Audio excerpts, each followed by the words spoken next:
হলো মনে। ও কে কে কে ভাই?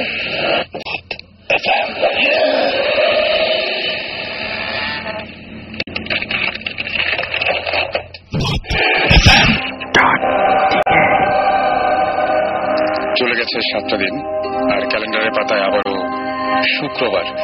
আর শুক্রবার মানেই ভূত এফএম, আর ভূত এফএম মানেই নতুন নতুন সব ঘটনা, গা শিউরে ওঠার মতো। ভূত এফএম মানেই বৃষ্টি, ভূত এফএম মানেই ভেজা রাস্তা, ভূত এফএম মানেই ভেজা পথঘাট, এবং ভূত এফএম মানেই অসংখ্য লিসনার। যাই হোক, ভূত এফএম এ সবাইকে স্বাগত জানাচ্ছি। আমি রাসেল, এবং এখনো ভৌতিস টিম যদিও আমাদের মাঝে এসে পৌঁছায়, কিছুক্ষণের মধ্যে তারা পৌঁছে যাবে, কিন্তু আমাদের গেস্ট রয়েছেন কয়েকজন। বুঝতেই পারছেন যে হঠাৎ করে একেবারে খুব ভুতুরে ভাবেই তারা এসে উপস্থিত হচ্ছেন, এবং দ্যাট ওয়াজ সাকিব ভাই। অ্যান্ড আমি যে কথাটা বলে শুরু করতে চাই সেটা হচ্ছে, আমি সাকিব ভাই, আমি আসলে খুব বেশি রকমের স্কেয়ার্ড। এনিওয়েজ, আমি এক্সপেক্ট করিনি আসলে। সো যাই হোক, আমি একটা গল্প দিয়ে শুরু করবো। সাকিব ভাই, আমার খুব অদ্ভুত একটা ঘটনা আমি শুনেছি আজকে, এবং আমরা এখানে আসার আগে সেটা নিয়ে আলোচনা করছিলাম, এবং কোনো কুল কিনারা পাইনি। গল্পটা শুনলে খুবই অদ্ভুত লাগবে। সবাই আমরা এক বাক্যে বলেছি, আচ্ছা এটা কি বিশ্বাস করার আসলেও কোনো কারণ আছে? ঘটনাটা এরকম যে ঘটনাটা ঘটেছিল বেশ কয়েক বছর আগে।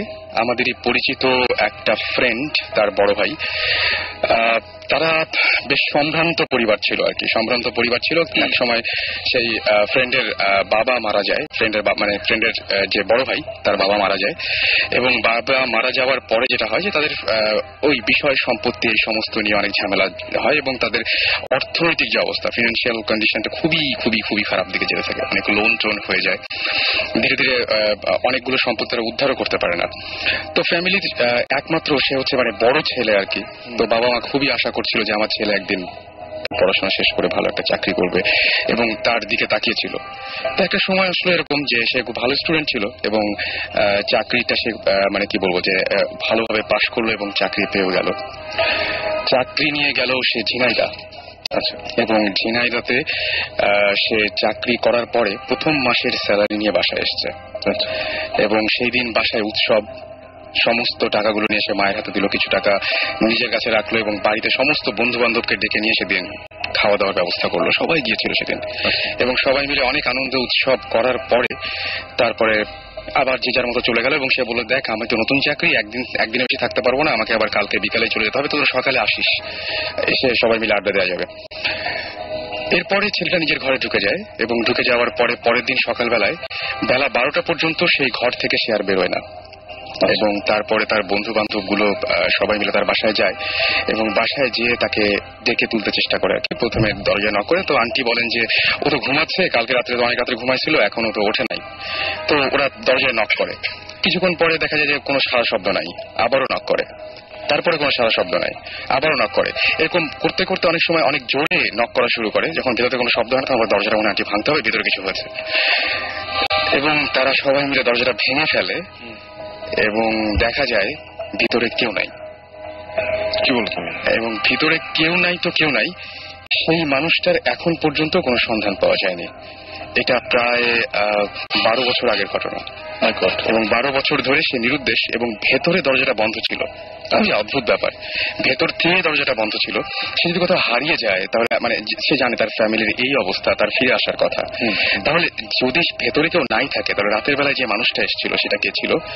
এবং সে কিন্তু ওই যে সেদিনই স্যালারি নিয়ে রাতের বেলায় এসে সবাইকে নিয়ে যে খাওয়া দাওয়া করলো, তারপর আবার হুট করে হারিয়ে গেল এই মানুষটাকে। আই এম শিওর ফ্যামিলি তো ঝিনাইদহের সাথে কথা বলেছে, এবং নিশ্চয়ই বলেছে যে হ্যাঁ উনি অফিস করে, হ্যাঁ উনি রওনা দিয়েছেন এরকম। হ্যাঁ, এরকম ঘটনা। এবং তারপর থেকে তারপরে জানা গেল, তারাও বললো যে না, এখানে ফিরে আসেনি। এবং 12 বছর আগে মোবাইল ফোন সেরকম ছিলই না। গুলশানে অনেক বড় লোকদের ছিল, ঢাকায় ছিল। তো আমার কাছে যেটা মনে হয় যে খুবই অদ্ভুত ঘটনা। তো আমি জানি না যে আমরা সবাই খালি একটা কথাই বলেছি যে কেউ কেউ চুপ ছিল, কেউ কেউ বলে যে আসলে কিভাবে বিশ্বাস করবো কি, এরকম একটা ব্যাপার আর কি। তো আমরা সেটাই যে এই বিশ্বাস করেন বা নাই করেন, এই ঘটনাটা আপনাদের সাথে শেয়ার করার ইচ্ছে ছিল এবং সেই ঘটনা দিয়ে শুরু করছি ভূত এফএম। সাকিব ভাই তো এসেই পড়েছেন, আর আমাদের নতুন গেস্ট রয়েছে দুইজন, খুব ইউথফুল। হ্যাঁ, ইউথফুল এবং এবং আমাদের সবচেয়ে মজার ব্যাপার, সাকিব ভাই আমরা নিজেরাও আলোচনা করছিলাম, ওরা দুজনেই আমাদের ভূত এফএম এর লিসনার। আচ্ছা, লিসনার, এবং আমরা বলেছিলাম যে আপনাদের সমস্ত SMS গুলো আমরা সযত্নে রেখে দেই এবং আপনাদেরকে একে একে ডাকা হবে, এবং এই তারা হচ্ছেন আপনাদের মধ্যেই দুইজন।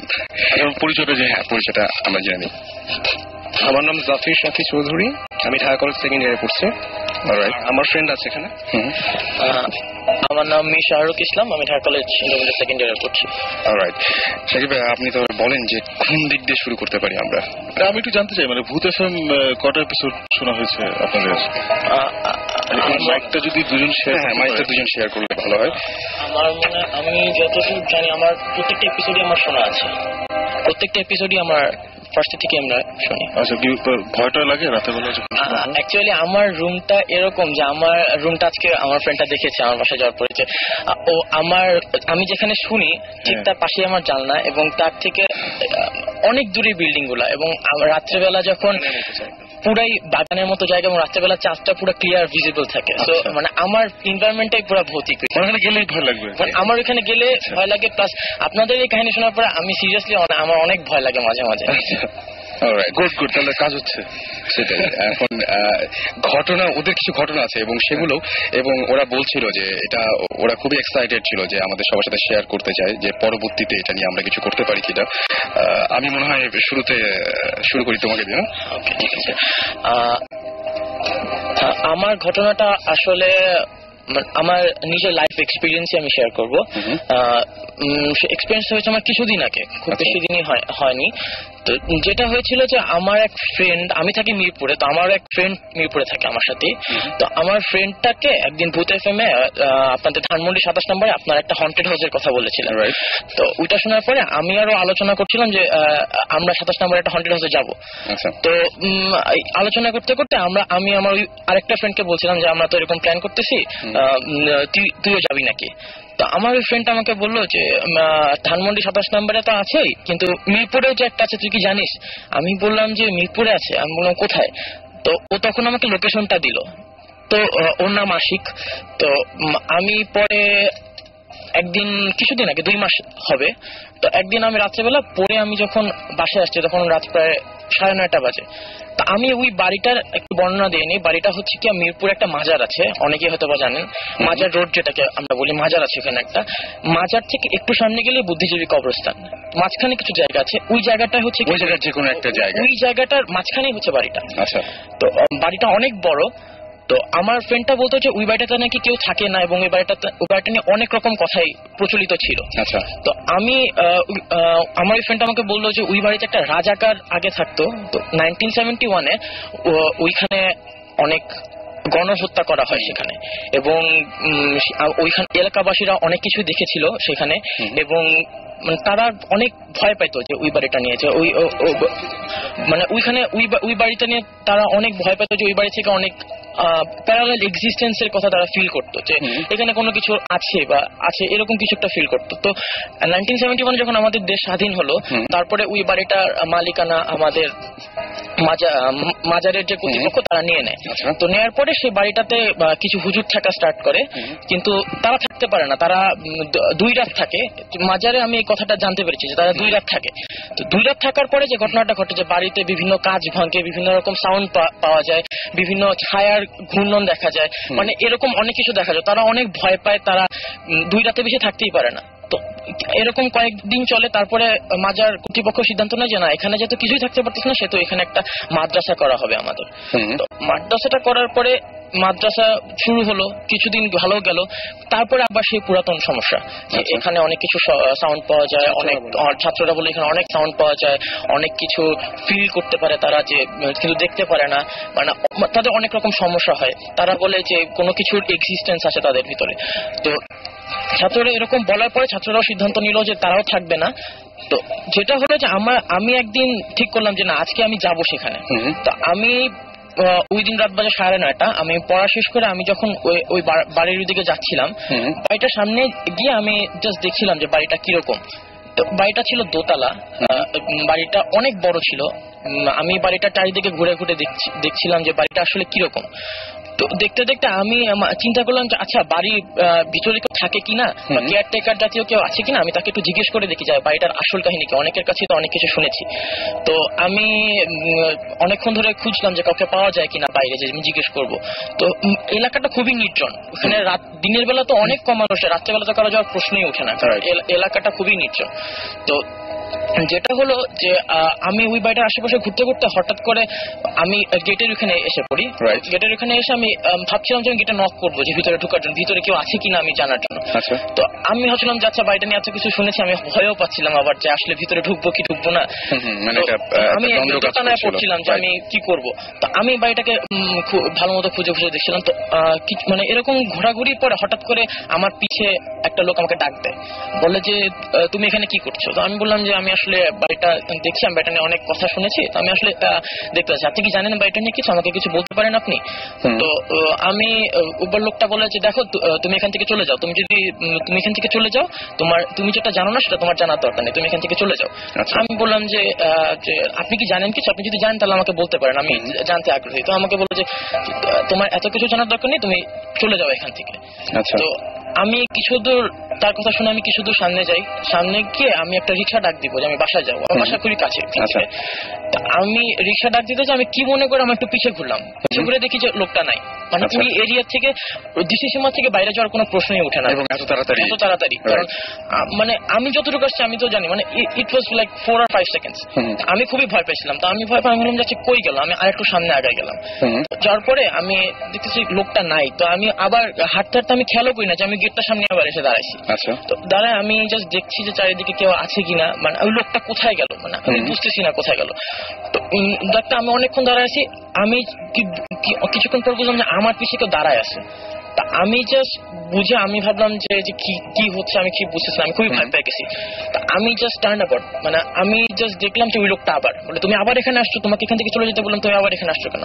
বললাম যে আপনি আমাকে বলেন, আমি তো কিছু দূর ঘুরে দেখলে আপনি নাই, আপনি কোথায় চলে গেলেন?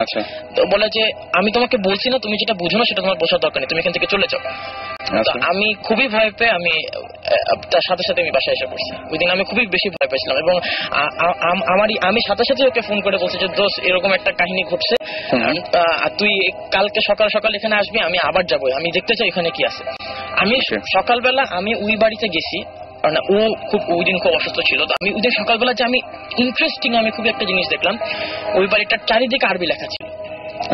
মানে মাজারে যেখানে বাইরে কোনো আরবি লেখা ছিল না, মাজারের ভিতরে আরবি লেখা ছিল, বাট ওই বাড়িটার চারিদিকে আরবি লেখা ছিল। মানে আমি খুব অবাক হয়েছি ওই জিনিসটা দেখে, যে একটা বাড়ির চারিদিকে কারুকার্য থাকতে পারে বা বিভিন্ন পেন্টিং থাকতে পারে, বাট খোদাই করে আরবি লেখা, এটা খুবই মানে আমি এ পর্যন্ত কোনো বাড়িতে দেখিনি এবং খুবই ভয় পেয়েছিলাম ওইটা দেখে। এবং পরে আমি ওইখানে অ্যাকাউন্ট কোনোদিন আমি যাইনি। ওকে, আমি একটা জিনিস বলবো এখানে, সাকিব ভাই ও বেশ সাহসিকতা দেখাচ্ছে। জীবন ভাই কি মনে হয় আপনার কাছে? অনেক সাহসিকতা, পরের দিন আবার যাওয়া আসে এই বাসাটায়, মানে কিউরিওসিটি। It's like curiosity, যে what's there, মানে কি জিনিসটা আসলে কি ওইখানে। You know the dangerous saying that curiosity killed the cat. Be careful.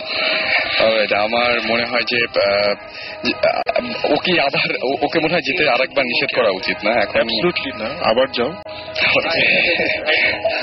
আবার যাও, গিয়ে দেখো কিছু আছে নাকি। মানে ওখানে তো গুন্ডা পান্ডা থাকে না, ওরে গুন্ডা পান্ডা না থাকলে একটু এক্সপিরিয়েন্স করো, অসুবিধা কি। যদি আমার ইচ্ছা আছে ওই বাড়ির ভিতরে ঢোকার, এবং আমি আমার ওই যে ফ্রেন্ডটা আমাকে বলছে, ওই ফ্রেন্ডটার কিছু মাজারে পরিচিত খুব ভালো পরিচিত লোক আছে। আমি ওকে বলছি যে তুই কিন্তু কোনোভাবে ব্যবস্থা করে দেবে বাসাটা ঢোকার জন্য, আমি জাস্ট দেখতে চাই যে ভিতরে কি। অনেকে বলে যে গ্লাস ভাঙে থাকলে, অনেকে আবার বলে যে সাউন্ড পাওয়া যায়, অনেকে বলে যে অনেক কিছু ফিল করা যায়। আমি বললাম যে আমি তো এরকম কিছু বাইরে থেকে ফিল করলাম, আমি একটু ভিতরে ঢুকে দেখতে চাই যে আসলে বিষয়টা কি।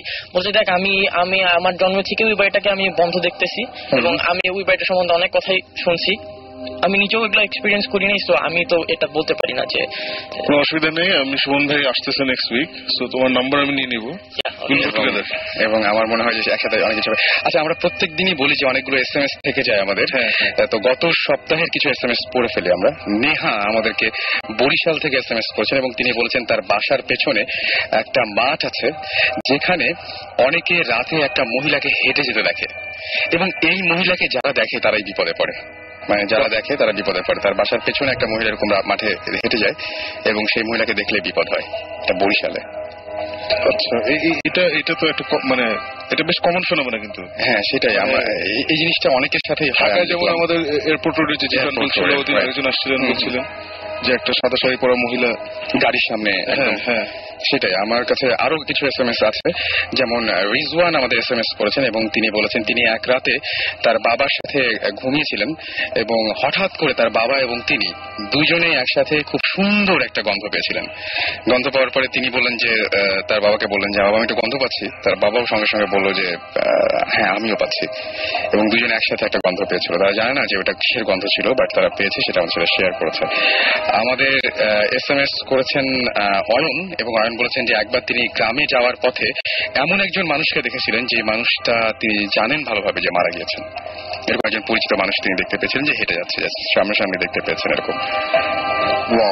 আমার কাছে খুবই অদ্ভুত লেগেছে। এবং খালেদ লিখেছেন যে প্রতি রাতে তিনি বলছেন যে তার বিছানা নড়ে এবং মাঝে মাঝে এরকম হয় যে কে যেন তার মাথায় হাত বুলিয়ে দিচ্ছে, এটা মনে হয় যে মাথায় হাত বুলিয়ে দেয়, এবং তিনি এখনো জানেন না যে কেন এটা হয়, এবং কিন্তু কোনোদিন তার কোনো ক্ষতি হয়নি। ডেফিনেটলি ওখানে কোনো জিন আছে, আমার কাছে তাই মনে হয়। এবং আপনি একটু চেক করে দেখবেন, মানে এটা থাকার সম্ভাবনা একদম 100%। তো একটু দেখবেন যে কি অবস্থা, কেন এরকম হচ্ছে, একটু খোঁজ খবর নেওয়া উচিত আমার মনে হয়। আর যারা আমাদের সাথে শেয়ার করতে চান আপনাদের অনুভূতির কথা, তারা আমাদেরকে SMS করতে পারেন। বুঝতেই পারছেন যে আমরা একে সবার SMS পড়তে চাই, আর সেই জন্য আপনাকে যেটা করতে হবে, শাউট লিখে স্পেস দিয়ে আপনার নাম লিখে স্পেস দিয়ে আপনার মেসেজটা লিখে পাঠিয়ে দিতে হবে 9840 নাম্বারে SHOUT শাউট লিখবেন। আর এখন পর্যন্ত আমরা যাদের SMS পেয়েছি তারা হচ্ছে সিদ্ধেশ্বরী থেকে জুবায়ের, রেজাউনুর রহমান রাজশাহী থেকে, তারপরে মোহাম্মদ মাহবুব আলম আমাদেরকে SMS করেছেন এবং তিনি লিখেছেন। আচ্ছা, তারপরে এছাড়াও SMS করেছেন সামি, SMS করেছেন আমাদেরকে সাইম সহ আরো অনেকে, থান্ডার বয় SMS করেছেন সহ আরো অনেকে। তো সবাইকে থ্যাঙ্কস SMS করার জন্য। আপনারা যারা এখনো শেয়ার করতে চাচ্ছেন আপনাদের ঘটনাগুলো, তারা SMS করুন এবং যে কোনো মুহূর্তে আপনার সেল ফোনে আমাদের কল চলে যাবে। আমরা কি আরেকটা গল্প শুনবো? রাসেল, ওই যিনি বলেছেন কি বিছানা নড়ে আর মাথায় হাত বুলিয়ে দেয়, এটা কিন্তু মানে আমার নিজের 2-3জন ফ্রেন্ড আছে যাদের এই এক্সপিরিয়েন্স হয়েছে। এই ধরনের ব্যাপার হয়। আমার মা চাচিদের এরকম নিশ্চয়ই প্রচুর গল্প আছে, আমি ঠিক ক্লিয়ারলি জানি না, বাট আমার ফ্রেন্ডদের যেটা হয়েছে, আই থিঙ্ক তোর ফ্যামিলিতে এগুলো আছে, রাইট? জিবরানের ফ্যামিলিতে এগুলো হয়। So it's definitely a case of gene being there. And it could be যে ওই পার্টিকুলার স্পটে জিন আগে থেকে ছিল এবং উনি ওখানে যাওয়ার পর থেকে সে ডিস্টার্ব ফিল করছে, অথবা আবার ওকে ভালো লাগছে, দুটো যে কোনো একটা হতে পারে। আমি এখানে একটা জিনিস বলতে চাই, অথবা হতে পারে ওনার সাথে ওখানে আসছে। আচ্ছা, আমরা আমাদের ফোন নাম্বারটা হচ্ছে 88357444, এই নাম্বার থেকে আমরা ফোন করি এবং ফোন করে সবাইকে কন্ট্যাক্ট করি যে আচ্ছা ভাই কি অবস্থা, আপনি এরকম SMS শেয়ার করেছিলেন। তাদের মধ্যে আমরা অনেকগুলো কেস পেয়েছি এরকম যে তারা বলছে যে আমরা এটা শেয়ার করতে চাই না আপনাদের সাথে, বাট এরকম ঘটনা আছে। কারণ এটাতে যদি আবার অন্য কোনো সমস্যা হয়, লাইক মানে আরো যদি সমস্যাটা বেড়ে যায়, আচ্ছা এইটা একটা প্রবলেম। অনেকে আমরা দেখেছি হয়তো বোঝেননি বা রিং হওয়ার পরে অনেকে তোলেননি, নাহলে হয়তো আরো অনেকের সাথে আমরা কন্ট্যাক্ট করতে পারতাম। না অবশ্যই, হ্যাঁ, this is the same reason why আমরা আমাদের ভৌতিক শোতে কারো নাম লোকেশন কিছু বলছি না, কোনো কিছু বলছি না। ওনারাও চায় না যে এটা আসলে সবাই জেনে যাক। তো আমার কাছে সেটাই মনে হয় যে আপনারা দেখবেন যে 9888357444 এই নাম্বার থেকে ফোন আসলে অবশ্যই আপনারা আমাদের সাথে কন্ট্যাক্ট করতে পারেন। আর এছাড়াও আমাদেরকে প্রতীক্ষা SMS করেছেন। প্রতীক্ষা SMS করে বলেছেন এটা আজব কিছু না, তবে তার রুমে ঢুকলেই একটা ব্যাপার হয়, সেটা হচ্ছে তার রুমে যেই ঢোকে না কেন যে কোনো মোবাইলের নেট চলে যায়, নেটওয়ার্ক থাকে না, যে কোনো মোবাইলের নেটওয়ার্ক থাকে না। যেটা হয় ওই রুমে গেলে কেউ 10 মিনিটের মধ্যে যে যাবে সে 10 মিনিটের মধ্যে ঘুমিয়ে পড়ে, মানে হয়তো ঘুম আসে বা মানে ঘুমিয়ে যে পড়তেই হবে সেরকম কোনো হয়তো ব্যাপার নাই। যেটা উনি লিখেছেন যে 10 মিনিটের বেশি কেউ জেগে থাকতে পারে না, ঘুম পায়, রুমের মধ্যে প্রচন্ড ঘুম পায় এবং কোন ধরনের কোনো মোবাইলের নেটওয়ার্ক। ওনার নিজের রুম নাকি বাসার একটা ঘর? এটা ওনার বাসার, উনি বলছেন যে একটা, হ্যাঁ তার রুম, আমার রুম। এটা তো মানে দিস ইজ ভেরি ইন্টারেস্টিং। হ্যাঁ, this is এবং very আমি interesting. ইনভেস্টিগেট করতে চাই এটা। হ্যাঁ, this is অনেক very ইন্টারেস্টিং। এটা দুটো কারণ হচ্ছে, মানে একটা তো সুপার ন্যাচারাল এক্সপ্রেশন থাকতেই পারে, ন্যাচারাল এক্সপ্রেশন থাকতে পারে অনেক জায়গায় ডিউ টু সারাউন্ডিং বিল্ডিংস বা ওই যে জায়গাটা বাসাটা আছে ওখানে ইলেকট্রোম্যাগনেটিক ইন্টারফারেন্স বেশি বা কম হয়। আচ্ছা, যেমন আমার রুমেও অ্যাকচুয়ালি নেটওয়ার্ক পাওয়া যায় না, বাট দ্যাটস বিকজ আমরা একটা বিশাল বিল্ডিং এর নিচতলা এবং আমাদের চারপাশে অনেকগুলো বিল্ডিং, বাট আমার রুমে ঢুকলে কেউ ঘুমিয়ে যায় না। সেটাই ওই কম্বিনেশনটা একটা ব্যাপার। হ্যাঁ, সেটাই খুবই অদ্ভুত একটা ব্যাপার। আর আরেকজন আমাকে এসএমএস করেছেন। আচ্ছা, যেটা আমরা বলছিলাম ওই যে বিছানা নড়ার যে ব্যাপারটা, সেটা হচ্ছে খালেদ আমাদের এসএমএস করেছেন। আরেকজন এসএমএস করেছেন আমাদেরকে নিহারিকা, ধানমন্ডি থেকে, এবং নিহারিকা লিখেছেন যে আমার দেখা 98% ড্রিমস সত্যি হয়ে যাচ্ছে। ইভেন সে একবার এক্সামের কোয়েশ্চেন পেপার সেটা কমন পেয়েছেন। ব্রিলিয়েন্ট গিফট একদম, আসলে মানে ড্রিম যদি এরকম ভাবে হেল্প করে, চাই সেটাই আমরাও চাই, আমরা এরকম চাই। এক্সপেরিয়েন্স আসলে আজকে আমি শেয়ার করতাম। তাই আমরা তো সেটা শুনবোই, তবে তার আগে বলি যে শাকিব ভাই, একটা ঘটনা যে এটা সবচাইতে মনে হয় যারা ওই যে মানে শেয়ারের বিজনেস যারা করেন, তারা যদি জানতে পারতেন যে কোন শেয়ারটা কিনলে লাভ হবে, রাতারাতি সে মিলিয়ে একদম মানে রাতারাতি সবকিছু হয়ে যেত। এনিওয়েজ, আমরা কি we can make that happen, মানে আমি তুমি সেটাই আমরা ওনার এজেন্ট হয়ে আমি আসলে মানে আমি ওনাকে বলেছিলাম যে এটা না আসলে উনি চাইলে পারেন না। আমরা ওনার সাথে কন্ট্যাক্ট করেছিলাম এবং আমরা বলেছিলাম যে আচ্ছা বলেন তো সামনে কিছু ঘটছে এরকম কিছু একটা বলেন। তো এটা আসলে ওভাবে হয় না। আচ্ছা, কন্ট্রোলে হ্যাঁ, কন্ট্রোলে নাই, হঠাৎ করে হয়ে যায়। যেমন সে তার পরশুদিন হয়তো দেখেছে যে একটা কালকে বিকেলে অমুকের সাথে দেখা হবে, আচ্ছা কোনো কারণই নাই, কিন্তু হঠাৎ করে দেখা হয়ে গেছে, এরকম একটা ব্যাপার হয়ে যায়। এরকম একটা ব্যাপার হয়ে যায়, কোনো কিছু ঘটে এরকম, এবং তাদের বাসাতেও এরকম ধরনের কিছু ঘটনা আছে, আগের কিছু ঘটনা আছে, এবং আমার মনে হয় যে পরবর্তীতে আমরা ইচ্ছা করে তাকে নিয়েও আসতে পারি আমাদের সাথে। আমরা কি গল্পে যাব, ঘটনায় যাব, কোনো নতুন নাকি গান শুনবো এখন? কোনটা ব্রেক নেই, কারণ 9তলা উঠে জানবো। আমরা একটা ছোট ব্রেক নিচ্ছি, আর আপনার সাথেই থাকুন। আর যেটা করতে হবে সেটা হচ্ছে আমাদের এসএমএস করতে হবে। এসএমএস করার জন্য যেটা করতে হবে, শাউট লিখে স্পেস দিয়ে আপনার নাম লিখে স্পেস দিয়ে আপনার মেসেজ লিখে পাঠিয়ে দিতে হবে 9840 নাম্বারে। আর এই মুহূর্তে যে গানটা প্লে করব সেই গানটার নাম হচ্ছে ফর সেকেন্ড। আচ্ছা, okay, so for second play করছি by Dream Theater. Stay tune and আমরা ফিরে আসছি একটু পরে। ঘরে বাইরে কাজের ফাঁকে শুনছি সবাই রেডিও সবে সব সময় রেডিও ঘরে বাইরে কাজের ফাঁকে শুনছি সবাই রেডিও সবে সব সময় রেডিও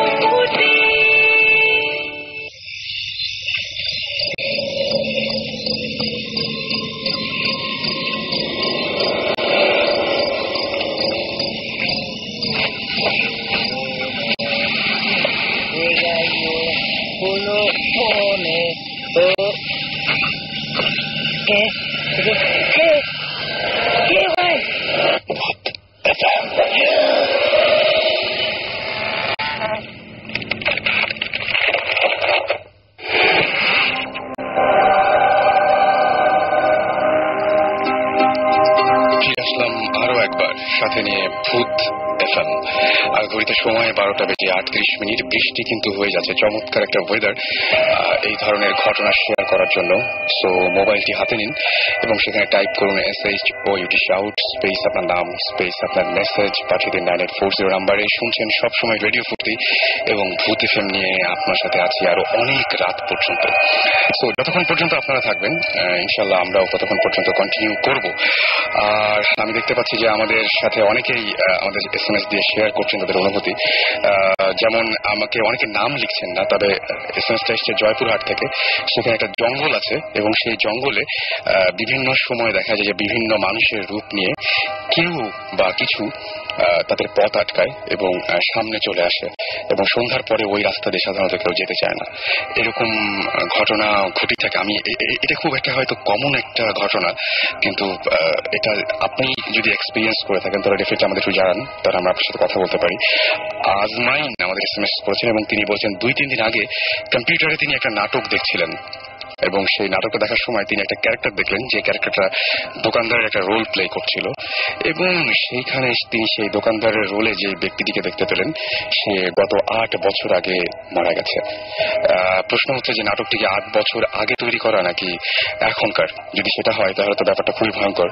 আর যদি 8 বছর আগের মানে 8 বছর আগে না হয়ে থাকে তাহলে ব্যাপারটা তো খুবই নর্মাল। যাই হোক, আমাদের SMS করেছে, আমি নামগুলো অন্তত পড়ি। সজীব SMS করেছেন তুফান, SMS করেছেন আমাদেরকে অগ্নিক, লিঙ্কন, পপি, হাসান, শামীম আজিমপুর থেকে। এছাড়াও SMS করেছেন নাহিয়ান, আরো SMS করেছেন আমাদের বাঁধন, এছাড়াও লিয়া SMS করেছেন আমাদেরকে, এছাড়াও আসাদ, জোনায়েদ, নওরিন, তারপরে রয়, রাজন, এছাড়াও আমাদের SMS করেছেন অপূর্ব, সঞ্জিত এবং সৈকত সহ আরো অনেকজন। এবং আমরা জাস্ট মানে সেই জন্য আপনাদেরকে থ্যাঙ্কস জানাবো, এবং আমরা ডেফিনেটলি ট্রাই করছি নেক্সট যে আমরা যে এখন যে একটা ব্রেকে যাবো একটু পরে, এই গল্পগুলো শোনার পরে তারপরে আপনাদের SMS গুলো ডেফিনেটলি আমরা পড়বো এবং কিছু ফোন কল আমরা নেব।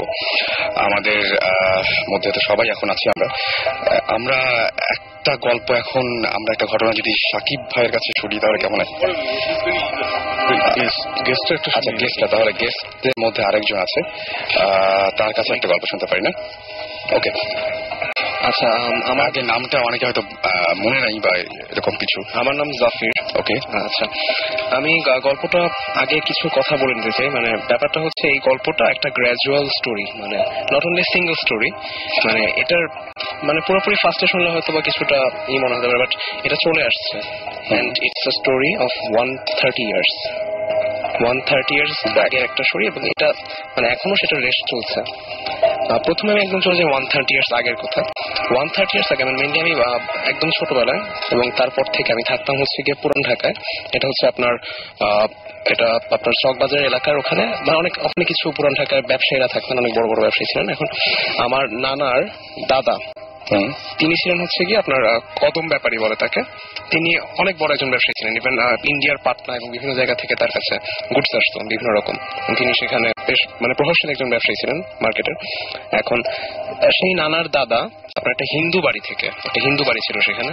সেই হিন্দু বাড়িটা আপনার ওই বাস্তুশাস্ত্র যেরকম থাকে আর কি, ওরকম মেনে বানানো পুরোপুরি, বাট সামহাও কোনো একটা ডিজাস্টার্স কারণে বা কিছু কারণে এটা বিক্রি করে দিতে হয় সেই বাড়িটা। এবং তখন আমার নানার দাদা, দ্যাট মিনস আমার গ্রেট গ্রেট গ্রেট গ্র্যান্ডফাদার, তিনি বাড়িটা কিনে নেন। কিনে নেওয়ার পর তিনি সেখানে একটি দোতলা বাড়ি করেন, সেটা ভেঙে ফেলেন, পুরোনো হিন্দুদের বাড়িটা ভেঙে ফেলেন এবং একটি দোতলা বাড়ি করেন। এবং সেই দোতলা বাড়িটা পুরোপুরি অনেকটা মুসলিম স্টাইলে হয়, বিকজ 130 ইয়ার্স ব্যাক। পুরোপুরি মানে বেশ ভালো একটা বাড়ি।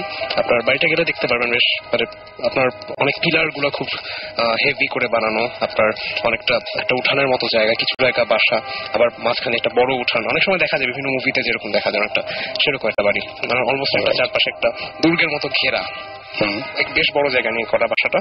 ওটা আমার ফ্রেন্ডরা গিয়েছে আর কি, তারা করতে পারবে। এখন চারপাশে বেশ ঘেরা এবং এন্ট্রান্স খুবই স্ট্রংলি প্রোটেক্টেড বাসাটা। একটা মাত্র এন্ট্রান্স এন্ড একটাই মাত্র এক্সিট, খুব স্ট্রংলি প্রোটেক্টেড। এই যে প্রোটেকশনের ব্যাপারটা, এটার কোনো রিজন আছে? রিজনটা আসলে একজন ব্যবসায়ী মানুষ তো তার টাকা পয়সার সেফটি, এটা হচ্ছে মেইন পারপাস এরকম প্রোটেকশনের। এখন যে ব্যাপারটা হচ্ছে তার বাসার চারপাশে, আমাদের বাসার চারপাশে এরকম দেয়াল তোলা ছিল যাতে কোনো চোর আসতে না পারে, তার উপর কাচেরই দেওয়া থাকতো। আসলে এই ব্যাপারগুলো বলার মেইন কারণটা হচ্ছে আমার স্টোরির একটা গ্র্যাজুয়াল একটা পার্ট এরকম আসবে যে তখন আমরা এই ব্যাপারটা ইউজ করতে পারবো। মানে মেইনলি যেটা হয়েছিল, কাহিনীতে আমি চলে যাই, এখন আমার কাহিনীটা এখানেই শুরু করছে। প্রথমে যখন নাকি বাসায় আমার নানার দাদা উঠলেন, তখন সব নর্মাল, এভরিথিং ওয়াজ নর্মাল, কোনো সমস্যা নেই। কিন্তু কিছুদিনের মাথায় আমার নানার দাদি যিনি, মানে আমার গ্রেট গ্রেট গ্রেট গ্র্যান্ডমাদার যিনি, তাকে শি ওয়াজ পজেসড বাই জিন। ওকে, একটা জিন দ্বারা তিনি পজেসড হয়ে যান। এখন সেই পজিশনের মাত্রাটা এরকম ছিল, মানে অনেকে বলে না একদম পজেসড হয়ে গেলে মানে গ্র্যাজুয়ালি পজেসডই থাকে, সবসময় পজেস থাকে, বাট সেটা এরকম না। হয়তো ভালো জিন বলবো না কি বলবো, আসলে এটা এখন জাজমেন্ট করার আমার নেই। কিন্তু যেটা কথা যে জিনটা সবসময় পজেস করতো না, সার্টেন টাইম পজেস্ট করে রাখতো। সাপোজ এরকম যে 1 সপ্তাহ পর বা 15 দিন পর হঠাৎ তার মধ্যে আসতো। মানে সাপোজ আমরা এখন এটাকে এভাবেও করতে পারি যে লাইক সিজোফ্রেনিক টাইপের, মানে একটু অন্যরকম মানে ব্যবহার করা। জিনিসটা ঠিক ওরকম না আর কি, 15 দিন পর হঠাৎ একদিন একটু অন্যরকম ব্যবহার করতেন। এখন তারপরে যেটা হয় সেটা হয়ে যদি থেমে যেত তাহলে তো কোনো ব্যাপারই না, তাহলে অনেক রকম ব্যবস্থা রয়েছে। কিন্তু মেইনলি সমস্যাটা হয় এখানে, তিনি যখন প্রথমবার মতো এরকম হন তারপরে 2 দিনের মাথায় তিনি হঠাৎ করে, মানে আমি আগেই বলেছি একটু আগে যে আমাদের বাড়ির চারপাশে খুবই একটা প্রোটেকশনের ব্যাপার দেখা যায়। তো একটা মাত্র এন্ট্রান্স, একটা মাত্র এক্সিট, যাওয়ার কোথাও জায়গা নেই। কিন্তু আমার নানার দাদি হঠাৎ করে বাসায় ছিলেন, সবাই ছিল বাসায়, তিনি নাই, পুরোপুরি ডিসঅ্যাপিয়ার্ড। ডিসঅ্যাপিয়ার্ড হওয়ার পর তাকে অনেক খোঁজাখুঁজি করা হয়, কোথাও পাওয়া যায় না। ইভেন সেটা একটা বিজি এরিয়া, কারণ তখন ঢাকার মেইন প্রাণকেন্দ্র ছিল ওই জায়গাটাতে। এখন যেমন ধানমন্ডি যেরকম বিজি, ওখানে তখন খুব বিজি ছিল পুরান ঢাকাটা। সো এভরিবডি নিউ হার, সবাই তাকে চিনত। সো তিনি যদি বের হতেন বাসা থেকে, ডেফিনেটলি কেউ দেখতো, বাড়ির মানুষ আছে তারা দেখতো, কেউ দেখেনি, তিনি রুমে ছিলেন। হঠাৎ করে তিনি পুরোপুরি ডিসঅ্যাপিয়ার্ড এবং তিনি সেই অবস্থায় পজেস ছিলেন। আচ্ছা, দেন কি হয়, আপনার 4-5 দিন অনেক খোঁজাখুঁজি করা হয়, বাট তাকে পাওয়া যায় না, একদম পাওয়া যায় না, কোথাও পাওয়া যায় না। এন্ড আরো বড় ব্যাপার হচ্ছে সেই সময়টা তো অনেক মেয়েরা অনেক অনেকটা পর্দার মধ্যে থাকতেন। তো তখন একটা ঘরের বাইরে একজন মহিলাকে দেখলে ডেফিনেটলি যে কারোই সন্দেহ হওয়ার কথা, বাট তাকে কেউ দেখতেই পায়নি। সো ডেফিনেটলি এটা খবর হওয়ার কথা, বাট তাকে দেখা যায়নি, পুরোপুরি ডিসঅ্যাপিয়ার্ড। 5 দিনের মাথায় হঠাৎ করে, কেউ দেখেনি হাউ শি এন্টার্ড, তিনি হঠাৎ করে তার ঘরের মধ্যে দেখা গেছে তিনি দাঁড়িয়ে আছেন, হঠাৎ করে পুরোপুরি, এবং তার আঁচলের মধ্যে এরকম করা অবস্থায় মাটি, এবং সেই মাটি আশেপাশে সেই পুরান ঢাকা এলাকায় কোথাও পাওয়া সম্ভব না। যে মাটি তিনি সঙ্গে নিয়েছিলেন, তিনি সঙ্গে নিয়েছেন, এবং মাটির সাথে আপনার ছিল হচ্ছে গিয়ে পাতার মতো কিছু জিনিসপত্র। এখন সেগুলো নিয়ে কি করেন, তিনি তখনও পজেসড এবং তার কথাবার্তা অসংলগ্ন। তিনি তখন কি করেছেন, আপনার ঘরের মাঝামাঝি জায়গায় এসে মাটিতে বসে মাটিগুলো ছড়িয়ে দিলেন ঘরের মাঝখানে। আচ্ছা, তিনি তখন বললেন যে তোদের জন্য আমি ধন সম্পদ সোনাদানা নিয়ে আসছি। মাটিগুলো দেখিয়ে, আচ্ছা, মানে তার কাছে মনে হচ্ছে সেটা ধন সম্পদ সোনাদানা। ওকে, তিনি এটা বললেন। এটা বলার পর ডেফিনেটলি সবাই খুবই হলো, মানে কি জিনিসটা, ডেফিনেটলি একটা ভয়াবহ ব্যাপার। বাট মাটিগুলো কখনো সংরক্ষণ করা হয়েছিল, মানে for some religious purpose or something, I don't know, মানে সাম হয়তো সংরক্ষণ করা হয়েছিল। এখন এই জিনিসটাকে আসলে দেখা হয় কি, আপনার যখন ধন সম্পদের কথা বলে তখন এটাকে ভালো চোখেই দেখে, কারণ অনেকে বলে যে ভালো জিন আপনার ধন সম্পদ বাড়াতে সাহায্য করে, এরকম ব্যাপার আছে। এখন সেই সব কারণেই কিনা আর কি আমি জানি না, বাট তারপর থেকে আমার নানার দাদার একটা ইকোনমিক ফ্লারিশ হতে থাকে, এবং সেই ইকোনমিক ফ্লারিশের এমন হয়েছিল, আমি আপনাকে বলেছিলাম যে ইন্ডিয়ার বিভিন্ন জায়গা থেকে তার কাছে গুডস আসা শুরু হয়, তার সাথে আপনার লিয়াজোর ভিত্তিতে বিভিন্ন জায়গা থেকে গুডস এসে এখানে বাংলার মার্কেটে ছড়ায় পড়ে। এখন সেই ব্যাপারটাও তারপর থেকে স্টার্ট হওয়া শুরু করে, এবং এভাবে আপনার ইকোনমিক একটা ফ্লারিশমেন্ট শুরু হয়। সো ধারণা করা হয় যে সেই যে বলেছিলেন সোনা দানা এভাবে নিয়ে আসা, তিনি এভাবে একটা প্রতীকী অর্থে তিনি সেভাবে মাটি এনেছিলেন যদিও, কিন্তু ঠিকই আপনার একটা সৌভাগ্য বয়ে আনতে শুরু করে। তাই তা নিয়ে তেমন কোনো মাথা ঘামানোর প্রয়োজন পড়েনি, কারণ আপনার তারপরে দিনে আবার একদম নর্মাল, তিনি একদম normal, completely back in family life. সমস্যা ছিল আরেকটা, যে তিনি খাওয়া দাওয়া করতেন খুব কম। আচ্ছা, আর নর্মালি খাওয়া দাওয়া যেরকম করে মানুষ সেরকম না, একটু কম, মানে আপনার বলতে পারেন যে 2-3 দিনে একবার খান এরকম, মানে খুবই, বাট তার কোনো খাওয়ার প্রয়োজন পড়ে না। এটা কেন এটা কেউ করতে পারেনি, এটা আসলে আমি বলি, এটা আমি তো নিজে বলতেছি, এমন ভাবে বলছি যে আমার নিজের শোনা, আসলে পুরোপুরি নিজের শোনা আর কি। আমার মা শুনেছেন আমার মায়ের একদম মায়ের বাবার কাছ থেকে, তিনি শুনেছেন তার বাবার কাছ থেকে, এরকম একটা চলে আসে আর কি আমাদের সাথে। এখন দেন যেটা হয় সেটা হচ্ছে কি, আপনার এরকম আপনার 1 মাস পর পর তিনি হঠাৎ ডিসঅ্যাপিয়ার হতে থাকেন, আবার 1 বছর পর এরকম গ্র্যাজুয়ালি তিনি ডিসঅ্যাপিয়ার হতেন, এবং মাটি নিয়ে আসতেন প্রত্যেকবার এরকম করে, তোদের জন্য ধন সম্পদ এনেছে, সোনাদানা এনেছে, এটা বলে তিনি আবার অদৃশ্য হয়ে যেতেন। আচ্ছা, নর্মাল লাইফে একবার করে যান, আবার নর্মাল লাইফে ব্যাক করেন। এখন সেটা ঠিক আছে, তারপরে কি হলো, একদম লাস্ট লাইফে এসে, একদম লাস্টে, বলা যায় অনেকটা বুড়ো হয়ে গেছেন, সেই সময় এসে তিনি একবার বলেন যে পজেসড অবস্থায় বলেন যে তাকে পুরোপুরি ভাবে একবার নিয়ে যাওয়া হবে, তিনি আর আসবেন না। তিনি আর আসবেন। এটা উনি নিজেই বলছেন? পজেস্ট অবস্থা, এটা বোঝা গেছে। আচ্ছা, ওকে। তিনি বলছেন যে আমরা তোকে নিয়ে যাবো আর প্যাক করবো না, এরকম। তারপরে কি হয়, সবচেয়ে মোস্ট ইন্টারেস্টিং ফ্যাক্ট, মানে এই ঘটনার সবচেয়ে মানে ভয়াবহ যে ব্যাপারটা সেটা ঘটে এখানে, যে আপনার আমি একটু বলতে চাই যে একটু আগে ভাইয়া একটা কথা বললেন, আপনার একজন ফ্রেন্ড মানে ডিসঅ্যাপিয়ার্ড হয়ে গেছেন। একদম সেরকম একদম ডিসঅ্যাপিয়ার্ড। তিনি একবার ডিসঅ্যাপিয়ার্ড হন অ্যান্ড নেভার তার ছেলেমেয়েরা কেউ কখনো তার কোনো খোঁজ পায়নি। অ্যান্ড ইট ইজ ট্রু, তার কোনো সৎকার করা হয়নি, তাকে কোনো খোঁজই পাওয়া যায়নি। তারপর তিনি যে একবার ডিসঅ্যাপিয়ার্ড হন, কেউ দেখেনি তাকে, এবং তারপর থেকে আর কোনদিন তিনি যে মারা গেছেন বা বেঁচে আছেন এখন পর্যন্ত জানা যায়নি। রাইট। সুতরাং যেটা নিয়ে যে ঘটনা দিয়ে একদম আজকে শুরু করেছিলাম, নানা শেষ বয়সে, এবং নানা মানে তিনি মানে বেশি দিন হয়নি মারা গেছেন। তিনি আপনার নাম তো মানে উনি তো বিজনেসম্যান ছিলেন। হ্যাঁ, তিনিও খুবই প্র্যাকটিক্যাল একজন মানুষ। ওনার তো এরকম সব বানিয়ে বলা, তিনি খুবই প্র্যাকটিক্যাল একজন মানুষ ছিলেন। এবং তিনি এককালে আপনার কোন ক্লাবটা ঠিক আমি জানি না, তিনি ফুটবল খেলতেন। আচ্ছা, সেই সময়ে অনেক আগে তিনি একটা ক্লাবের ফুটবলার ছিলেন, এবং তার পাশাপাশি তিনি বিজনেস করতেন, ফ্যামিলি বিজনেস। সেটা তার পাশাপাশি এখন তারপরের যে ঘটনাটা সেটা হচ্ছে কি একদম রিসেন্ট, মানে আমার মায়ের এবং আমার মায়ের খালাদের ঘটনা আমি সেটা বলছি।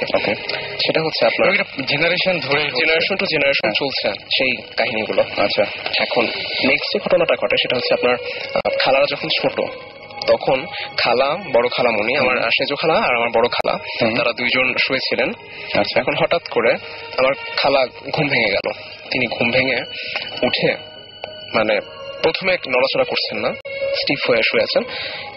তিনি দুইজন মানুষের কথা স্পষ্ট শুনতে পাচ্ছেন, খুবই স্পষ্ট। তিনি দুইজন মানুষের কথা শুনতে পাচ্ছেন, দুইজন মহিলার কথা। এবং তারা কি বলছে আমি সেটা বলি, সেটা মোস্ট ইন্টারেস্টিং। তারা বলছে যে কয়জন আছে? 2 জন। আচ্ছা, একটাকে নিব, একটাকে উঠা। আচ্ছা ঠিক আছে, একটাকে উঠাবো।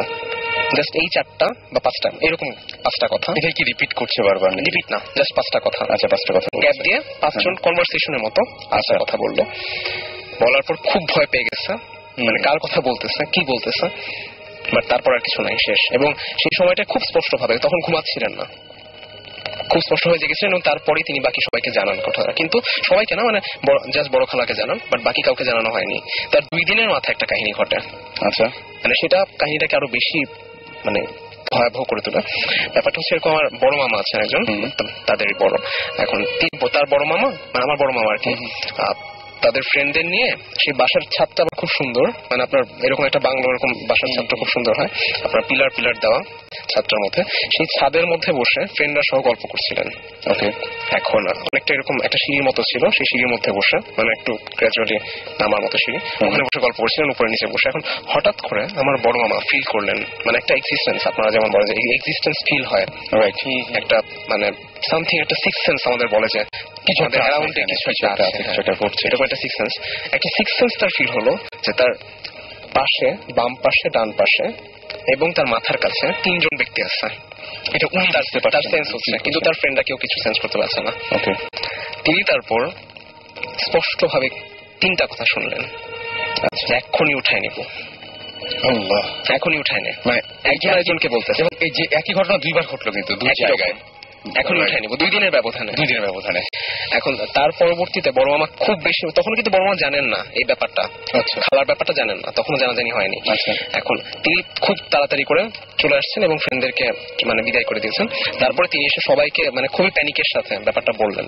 তখন সেজো খালা বলল, জিনিসটা তো আমার সাথে 2 দিন আগে হয়েছে, আমি তো বলিনি। এবং একই ডায়লগ, একই রকম, পুরোপুরি একই না, বাট মোটিভটা একই। উঠায় নেওয়ার ঘটনা থেকে আমার একটা জিনিস ফ্ল্যাশব্যাক হচ্ছে, যে আপনার সেই একই জিনিস কিন্তু হয়েছিল আপনার প্রায় 100 বছর আগে, সে উঠায় নেওয়া, উঠায় না। এখন সেই আমি আসলে কোনো কিছু প্রেডিক্ট বা গেস করতে চাই না। এবং ব্যাপারটা হচ্ছে এখানে সবচাইতে বড় যে ব্যাপারটা ভয়ের কারণ, সেটা হচ্ছে যে আমরা দেখেছি যে আগে এরকম ঘটনা হয়েছে এবং সেই ঘটনার রেশ ধরে মানুষ হারিয়েও গেছে। সুতরাং এটা মানে একেবারে যে উড়িয়ে দেওয়ার মতো একটা বিষয় সেটা না, কারণ ফ্যামিলিতে এরকম ঘটনা ঘটেছে, সেটাই কন্টিনিউয়াসলি এটা হচ্ছে। সুতরাং আমার কাছে মনে হচ্ছে যে ব্যাপারটা যথেষ্ট ভয়ঙ্কর। তো এটা কি মানে কত রিসেন্ট ঘটনা? এটা খুব বেশি রিসেন্ট না, এটা আপনার হয়েছে অলমোস্ট 30 ইয়ার্স। তারপরে কিছু হয়নি? তারপরে হয়েছে, আমি বলছি তারপরে ব্যাপার কিছু না না উঠে নেওয়ার ব্যাপারে ওই সময় আপনার জানাজানি হয়ে যাওয়ার পর পরের কিছু হয়নি। আচ্ছা, এখানে আমরা দুটো SMS পরে আবার তারপরে যাচ্ছি। সেটা হচ্ছে সামি আমাদের SMS করে বলেছেন যে একজন লোক তাদের ওইখানে গাছে ঝুলে সুইসাইড করেছিল এবং অবাক করা বিষয় হচ্ছে তারা দুই বন্ধু মিলে সেই গাছটার নিচে ওই ভদ্রলোককে আবার দেখেছেন। তো এটা হতেই পারে, এটা মানে যেহেতু জানেন যে ওই গাছের নিচে এরকম মানে যে দেখতে পারেন হ্যালুসিনেশন। তারপরের SMS-টা আমি কি বলবো, অর্ণব আমাদের SMS করে লিখেছেন যে তার বাবা 5 বছর আগে মারা গেছে এবং তার বাবা মারা গিয়েছিলেন সন্ধ্যা 7:55 এবং সেই দিনের পর থেকে এখন পর্যন্ত প্রত্যেক দিন তিনি ঠিক ওই একই সময়ে তার বাবাকে দেখতে পান। মানে ব্যাপারটা খুবই এবং মানে এবং তিনি মনে করেন যে আসলে কিছু একটা তার বাবা তাকে বলতে চান, সেটা তিনি অতদূর পর্যন্ত যেতে পারেন না, কিন্তু একই সময় দেখেন এবং একই সময় মনে হয় যে কিছু একটা বলবেন তাকে, এরকম একটা ব্যাপার ঘটনা ঘটে। যে ভদ্রলোক যিনি যে বাবা মানে 5 বছর আগে মারা গিয়েছেন। তো পৃথিবীতে অনেক এরকম অদ্ভুত ঘটনা ঘটে। আর আপনাদের যদি এরকম ঘটনা থাকে তাহলে শাউট লিখে স্পেস দিয়ে আপনার নাম লিখে স্পেস দিয়ে আপনার মেসেজ লিখে পাঠিয়ে দিন 9840 নম্বরে। আমরা পরের গল্পে চলে যাই। ওইখানে কি তোমরা এখনো থাকো? হ্যাঁ, আমরা এখন থাকি না, আমরা এখন থাকি পরিবাগে। আপনার হাতির পোলে ওখানে মোতালেব টাওয়ার যেটা আছে সেখানে থাকি। বাট আপনার আমার ছোটবেলাটা ওখানে কেটেছে। আচ্ছা আচ্ছা। আমরা ফার্স্টে যখন ইরানে থাকতাম, আমার আব্বু আম্মু প্রথম ইরানে চলে গিয়েছিলেন কিছু বছর। আমার আম্মু দুজনই ডাক্তার। আচ্ছা। এখন ইরান থেকে আসার পর আমরা কিছু বছর ওখানে ছিলাম। আচ্ছা। তখনকার কিছু এক্সপিরিয়েন্স আমার পরের কাহিনীতে আসছে, আমি বলছি। আচ্ছা, দেন তারপরে যেটা হয় আপনার সেই ব্যাপারটা ওখানেই শেষ। আপনার কেউ উঠায় নেওয়া হয়নি, এটা একটা মানে খুবই ভাগ্যের ব্যাপার যে কিছু হয়নি। তারপরে যেটা হয় আপনার এরকম কিছু কাহিনী আমার আম্মুর সাথে হয়, আমার নিজের মার সাথে। সেটা আমি বলছি। আপনার পুরোপুরি এটাকে লিঙ্ক আপ করা যাবে না, বাট কাছাকাছি। সেটা হচ্ছে আপনার বাসা থেকে বের হয়ে বাসার সামনেই আপনার একটা ফুলের বাগান ছিল। মানে বাসার সামনে বলতে কি বাসা থেকে বের হয়ে, আচ্ছা মানে একদম পুরো কম্পাউন্ড থেকে কম্পাউন্ড থেকে আমি যেটা বলছিলাম পেয়ারা বাগান, সেটা বাসার ভিতরে। বাসার কম্পাউন্ড থেকে বের হয়ে একটা মানে ফুলের বাগানের মতো আছে, ওখানে বেলি ফুল পাওয়া যেত অনেক, মানে হতো আর কি। এখন ওটা আবার অন্য মালিকের ছিল। এখন এরকম দুষ্টুমি করে মাঝে মাঝে বেলি ফুল তুলে আনতো আমার মা খালা। এখন মায়ের সাথে আমার সম্পর্কে একজন খালা আছেন, পলি খালা, তিনি যেতেন। এখন অনেক ছোট মোটামুটি, এখন তিনি গেছেন। এটা আবার সেই কাহিনীর আগের কথা। আচ্ছা, কিছু আগের কথা। এখন তারা দুজন মিলে গেছেন। এখন বাসা ঠিক কাছে, একদম সামনে। তারা দুজন গেছেন। এখন হঠাৎ করে তখন হচ্ছে কি আপনার অনেক সকালবেলা, একদম সকাল 6টা-7টার দিকে। তখন আপনারা যাওয়ার পরে হঠাৎ করে দেখে একজন মহিলা, সেই সময় সাধারণত কেউ থাকে না, একজন মহিলা সাদা শাড়ি পরা, আচ্ছা লাল রঙের পাড়, সাদা শাড়ির সাথে লাল রঙের মানে গরদের শাড়ি বা এরকম টাইপের, এগুলো বলে আমার ধারণা নেই এসব, হতে পারে জানি না। সেরকম একটা শাড়ি পরে একজন সাদা রঙের শাড়ি পরা একজন মহিলা, বৃদ্ধা মহিলা, তিনি হাঁটছেন। কিন্তু মানে যখন নাকি একটু মানে ভালো করে পর্যবেক্ষণ করলেন, সবচেয়ে মানে ভয়াবহ ব্যাপার যেটা, তিনি মাটিতে হাঁটছেন না, মানে প্র্যাকটিক্যালি ওয়াজ ফ্লোটিং। ওকে, মানে পাটা উপরে, মাটি থেকে উপরে, এয়ারের মধ্যে। জি, মানে গ্র্যাভিটির কোনো নেই আর কি, আপনার জাস্ট হাঁটছে। এখন এরকম করে যখন তাকালেন, তখন সেই মহিলা ঘুরে তাকালেন। আচ্ছা, ঘুরে তাকানোর পর আপনার যখন নাকি এরকম মানে খুব ভয় পেয়ে গেছেন, ভয় পেয়ে যখন ব্যাক করলেন, তাদের পিছু পিছু আসতে শুরু করছিলেন। কিন্তু যখন নাকি বাসায় ঢুকে গেছেন, কোনো একটা কারণে সে ওখানে থেমে গেছে। আচ্ছা আচ্ছা, মানে নর্মালি যা হয় যে ফলো করেনি। তারপরে অন্যদিকে একটা জায়গা ছিল অন্ধকারের মতো, সেই জায়গায় চলে গেছে সে। মানে সেটাকে আসলে কিভাবে আমি ব্যাখ্যা করি আমি জানি না, মানে কেন তিনি চলে গেলেন, মানে ওই জায়গাটা তো আসতেই পারতেন। মানে এটা কি এমন হতে পারে না যে অন্য কোনো জিনের টেরিটরি বা এমন কিছু কি মানে বলা যায় যে কাছাকাছি আসেন না? ডেফিনেটলি, মানে যেমন তোমার বাসায় আমি সেটাই মানে হঠাৎ করে মানে এমন ভাবে যেন মানে শক খেলেন, থেমে গেলে চলে গেলেন, কিছুই করলেন না। ফার্স্টে ফলো করছিলেন, বাট চলে গেলেন। বুঝতে পারছি। আচ্ছা, দেন এটা আসলে মানে ওরকম ভাবে লিঙ্ক আপ করার মতো কিছু না, বাট এরকম একটা কাহিনী হয়েছে। দেন আপনার সেই এত কিছু যে হলো, তোমাদের ওই বাসায় কি বাঁধে দেওয়া হয়নি? আসলে আমি ঠিক বলতে পারছি না, এটা দেওয়া হতে পারে। বাঁধ হ্যাঁ, এটা একটু জেনে নিন। বাঁধ দেওয়ার ব্যাপারটা আমার কাছে মনে হয় মানে ঘটনাগুলো একের পর এক ঘটছে, তো সুতরাং এটা একদম যে আমি মাথা থেকে ইরেজ করে দেবো বা এরকম কোনো ব্যাপার না। কিন্তু সো একটা কোশ্চেন মানে এটা তোমার মামা যখন দেখেছিলেন ওটা কত বছর? 30 বছর আগে?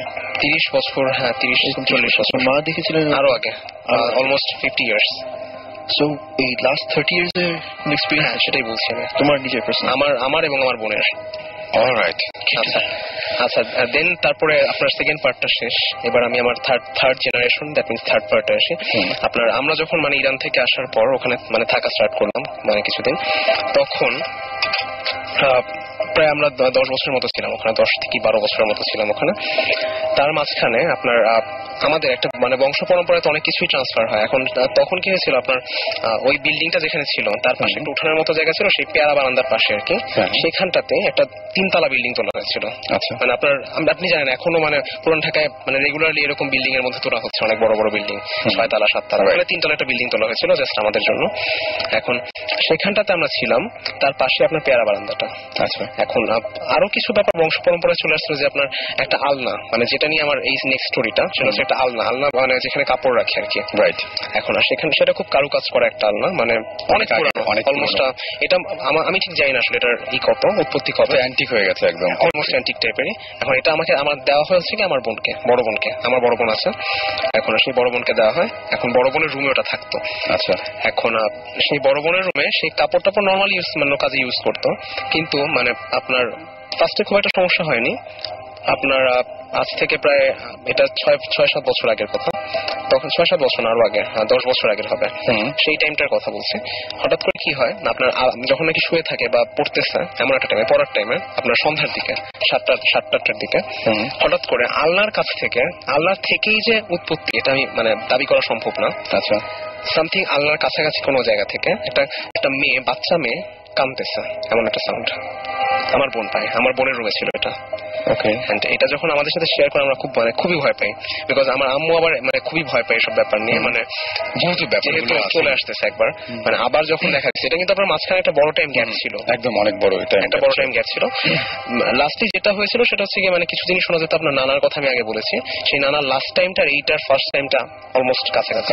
আচ্ছা, এখন সেই ব্যাপারটা তখন মোটামুটি অত বেশি আমাদের এটা নিয়ে মাথা ব্যথা ছিল না, বিকজ লাস্ট টাইম ওই কিছু দেখা, নানার কিছু জিনিস দেখা এবং তার দাবি করা যে তিনি কথা শুনতে পাচ্ছেন এবং তিনি দেখতে পাচ্ছেন, তাকে বিভিন্নভাবে কন্ট্যাক্ট করার চেষ্টা করছেন, বিভিন্ন রকম এক্সিস্টেন্স, সেটা তিনি যখন দাবি করছেন সেই সময়টার কথা। এখন সেই সময়টায় ওটা শুনে আমরা খুব বিচলিত হই, কিন্তু আম্মু মানে ফার্স্টেই যেটা করে সেটা হচ্ছে কি, আলনাটা সরিয়ে দেখে যে ওখানে কোনো মানে বিড়াল বা কোনো কিছু ঢুকে গেছে কিনা, কারণ অনেক সময় বিড়াল কান্না করলে মনে হয় যে একটা মেয়ে কাঁদতেছে, বাচ্চা মেয়ে কাঁদতেছে, অনেক সময় এটা হয় আমাদের, একটা বাচ্চা কাঁদতেছে। এখন সেটা করে দেখে কোনো বিড়াল নেই, কোনো বিড়াল এক্সিস্টেন্স নাই ওখানে, কিছুই নাই, আমাদের বাসায় কোনো বিড়াল নাই। তারপরে কি হয়, আলনাটাকে সরায় রাখা হয়। আচ্ছা, আপনার কয়েকদিনের মাথায় আবার সেম কাহিনী, বা সেবার রাত্রেবেলা 12টার পরে ঠিক একই রকম একটা বাচ্চা মেয়ে কাঁদতেছে ওই জায়গাটা থেকে। কোনো নাই, তুমি কাছে যাও, যেখানেই যান সেখানে কোনোই নেই, ওখান থেকে মনে হচ্ছে একটা সাউন্ড আসতেছে, বাট ওখানে গিয়ে যদি চেক করা হয় কিছু নাই, বাট একটা সাউন্ড মনে হচ্ছে। এটা এখন সবাই পাচ্ছে আস্তে আস্তে? সবাই না, ওটা আমার বোনই, বাট আমার বোন যখন সবাইকে ডেকে নেন তখন আর কিছু থাকে না। আচ্ছা, আমার বোন পাচ্ছেন। এখন ব্যাপারটা মানে আপনার বোন পাচ্ছে, এই ব্যাপারটা পুরোপুরি উড়িয়ে দেওয়া যেত, যে একটা মানে হয়তো তার ভুল হচ্ছে বা কিছু, কিন্তু উড়িয়ে দিতে পারছি না এই জন্য যে আপনার ফ্যামিলিতে এই ঘটনাগুলো আগেও ঘটেছে, এই জন্য ব্যাপারটা একটু সিরিয়াস। দেন তারপরে যেটা হয়, আপনার আমার মানে বোন যেটা করেন যে এটা আপনার চলতে থাকে বেশ কিছুদিন, কিন্তু তারপর ওটাকে ইগনোর করতে থাকে, মানে আমরা আমাদের ফ্যামিলিও বলতে থাকে যে এটা আসলে প্রপারলি মনের ভুল হতে পারে। এখন সেই কারণে সে ইগনোর করতে থাকে ব্যাপারটা, বাট পরে আস্তে আস্তে মানে কয়দিন মানে 1 বছর বা 2 বছর ছিল, তারপর এটা বন্ধ হয়ে যায়। দেন আপনার যেটা হয় সেটা হচ্ছে, আপনার আমার বোন যখন মানে শুয়ে থাকে, এবং এটা আমার নিজের এক্সপিরিয়েন্স, আমিও সেম জিনিসটা পাইছি, আমার বোনের রুমটা আর পাশের রুমে হচ্ছে আমার রুম। এই এক্সপিরিয়েন্সটা মানে খুবই লোমহর্ষক, আমি আসলে মানে বলে এটা কি কতখানি বর্ণনা করতে পারবো আমি ঠিক জানি না, মানে আমার এখন মানে চিন্তা করি খুব ভয় লাগে।